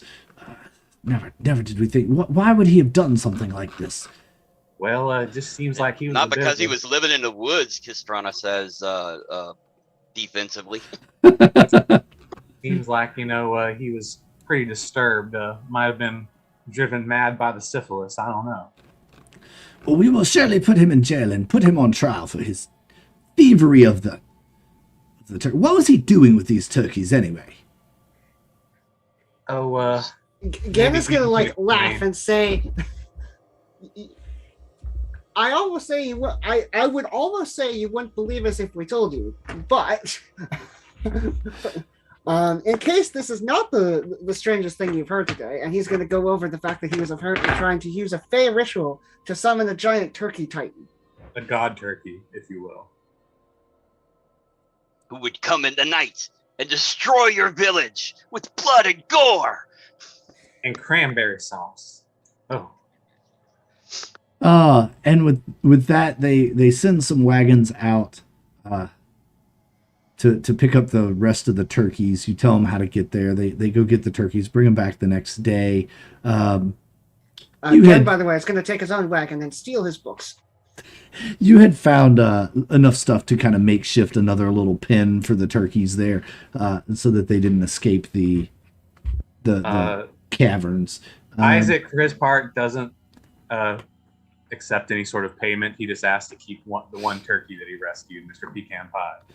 And they will definitely allow that. And they throw a giant celebration the next day, cooking a turkey and all the trimmings on the side to thank you for your deeds and your service to the town in rescuing their turkeys from the turkey snatcher, Benjamin Franklin, who is now on trial for thievery and attempting to summon a giant turkey against his town. Truly a sadistic maniac. Truly, who would do such a thing? We do mention that that he can bamf. We mentioned that he can teleport. Right. We'll have to Basically, make you're gonna put him in prison. He's just gonna zap himself out of it. Oh, yes. Is there any way we could block his magical abilities? could keep him unconscious. Yeah, I reckon if you dosed him with something that would keep him knocked out, that would work. Gen is actually going to pipe up and say, it would take me a couple of days, but I could go to the college and back, because the college I study at absolutely has anti-magic stuff that they use in all of the detention halls and the prisons to stop exactly this. So I could come back with somebody who could do that for you. It would be easier just to cut out his tongue. Kristana looks hopeful. That got dark. She is a haunted one. Yeah, I know, right? I think that might be a bit extreme. Perhaps we try this first. And so yes, we'll provide you our fastest steed. Perhaps that will aid you in your trip. So the Gen is meantime, going to we'll- go to his college, like sort of explain the situation that they apprehended a wizard and Right. is looking for somebody who can set up an anti-magic field. In the same way that they do in the jails and stuff at Wizard College, because Meanwhile, the next day, I'm able to resummon Mr. Sweet Potato Pie and introduce him to Mr. Pecan Pie and sort of give Mr. Pecan Pie some like turkey armor, and he's gonna be my squire. My squire. Your squire. I love it. I love it. Oh, I love I it. make sure he's got the right like the food and stuff, the what he needs to take care of. A noble character. Nice. Absolutely. That is absolutely amazing. Fantastic. Yes, you saved the town, you stopped the evil wizard, and you brought home the bacon and the turkey. Excellent job, guys. Excellent job, as always. So much fun. I didn't get to throw them out there, so I'm kind of throwing them at the end right here, real quick. So you heard Lilybell tickle whisper Tallfellow, the parrot, but Chief's actual name is Everett Dirtbelly Blackleaf Jones. Thunder is Nightwish Frederick Thunderhoof, and it's Belladonna Spin Thistle Underhoof. Nice. All right. Well, I'm sure And then Isaac she has and Go ahead. his animal friends will enjoy getting to know all of your animal friends in this happy epilogue.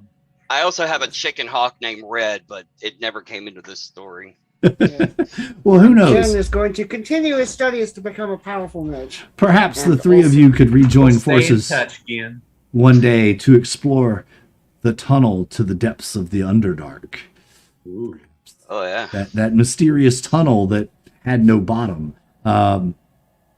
Perhaps that could be an adventure for another day for the three of you. Perhaps. But that brings us to the end of this adventure. You do end up trapping the mage. He cannot cast out. And yay, congratulations. There were a couple of other conclusions that could have occurred. Had you not stopped him. So when you get into the Tummening Circe, Taylor, the turkey summoning circle, when you get into that chamber, I have to roll a d6, and the mage is 1d6 rounds away from completing the spell. I rolled a 1. So Oh man. I was like, okay, this is going to have to be quick. And so that's why that happened so quickly. Had you not stopped the ritual, had the ritual succeeded, you would have to dealt with the Great Turkey. And the Great Turkey is basically a mammoth. So if you want to look up the stat blocks on a mammoth, I'm that glad that we took the time to study the counter ritual. yes, that was very clever Yeah. to do that. And I enjoyed playing a paladin. I have never done that before, and I got to use a lot of the cool Yeah. things that paladins can do. I was actually I always. waiting. Go ahead. Oh, go on. Oh No, well. you go ahead. I always really love playing the hybrid caster swordsman. So I really enjoyed this. I like playing Gen, and I like it when I can foil the villain for talking too much. Right? It's great. It's great. And yeah.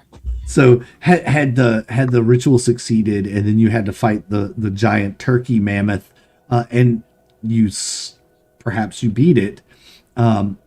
It's still a happy ending for the town, because now they have so much turkey meat for that way more than all of the little turkeys could have provided. So they would have had to find ways to preserve the meat and all that. So it's a win-win for the town either way. Okay. Get a lot of Yeah. dark meat If- out of it. If Castrana had come across, this is actually what I was going to say earlier. If Castrana had come across the mammoth turkey, that would have been the monster that destroyed her village. And so she was going to summon up all the rage and the pain like she did for the puncheons. But instead, she was going to scream at the turkey in his own language. And after this huge buildup, it's but her it's just all anger, right? Nice. That's fantastic. Oh, that would have been great. Oh man, this was a fun little adventure. If you enjoyed watching it, head on over to the Patreon. I'm gonna put the link in the Twitch chat. It's Elven Tower is who wrote this. Derek Ruiz wrote this. Really fun little one shot. I'm on his Patreon. I think if I'm not, then I bought this off of a one shot page. But I'm pretty sure. No, I'm on Elven Tower's Patreon. I get updates every week from Elven Tower. We do they do weekly maps and adventures monthly. So a lot of fun stuff comes out of the Elven Tower. Mr. Sweet Potato Pie, you're back. It's so great to see you. And make sure you check us out on Discord and over on our YouTube to catch all the shows that we do. This has been an amazingly awesome time. So much fun playing the Turkey Snatcher. And our players had fun. And that's what it's all about, right? Yes, we bent the rules to some extremes in this one shot. We all did. But hey, it was fun. It was fun. And that's really the point of gaming, is to have fun. So if you enjoyed this, or even if you didn't, hit that follow button anyway. Then you can come and make fun of us. No, don't actually make fun of us, because we're serious professional players. No, but we do enjoy having fun. But please give us a follow if you enjoyed the show. Check us out over on YouTube. Catch all our shows. We'll be back. What's today? Thursday's Thanksgiving, so we'll be back tomorrow night on Lord Thorin's channel.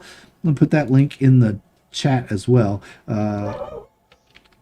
Twitch.tv/Lord Thorin with 2 R's. Go check him out tomorrow night, 7 o'clock. We'll be playing Plague of Fluxantine to use the power of role-playing games for the healing of mental health. And Saturday, we'll be back here with Smug and Ozzy and a couple other folks to play Horde of the Dragon Queen. As they continue, finally finish our several-month-long road trip and actually get to fighting. Yes, as they. And I'm very excited to finally get off this road trip. And they've been on a road trip for 4 months, and it's actually been 3 gaming sessions of travel. I'm tired of it too, so we're gonna do some time jumps and get ahead and get off this travel trail and get y'all into Waterdeep this week. I think. I hope we manage to do that. It'll probably be fine. So tune in. Thanks again for running this. I had a great time. Yeah, absolutely. I'm glad everybody had fun. I had a blast. So Happy Turkey Day to everyone. Yes. Happy Thanksgiving to all you Americans. I celebrated it a month ago because I'm ahead of my time. That's I right. got a Thanksgiving joke for you. Uh-oh. Thanksgiving pirate joke. Oh God, I'm scared. What's a deaf pirate say? Nice. Sign Which language. is R in sign Yes. language for those people who don't know. Okay. R. Well, I like that. Arr, I love it. How's that a Thanksgiving joke? It's not. It's Thanksgiving just pirate joke. a pirate joke told Yeah, on because Thanksgiving. I'm Makes it a having Thanksgiving joke. Yes. Because the pirates were sitting off the coast while the Indians and the pilgrims. So if you look at the background of the pictures, you can actually see the sails in the distance. I mean, the All right, Pilgrims are just pirates and their own. Okay, I'll take it. Anyway, thanks so much for joining us, everybody. We've had an absolute blast. Until next time, we're the United Adventure Company. Get out of our dungeons. Happy Thanksgiving, everyone. Goodbye.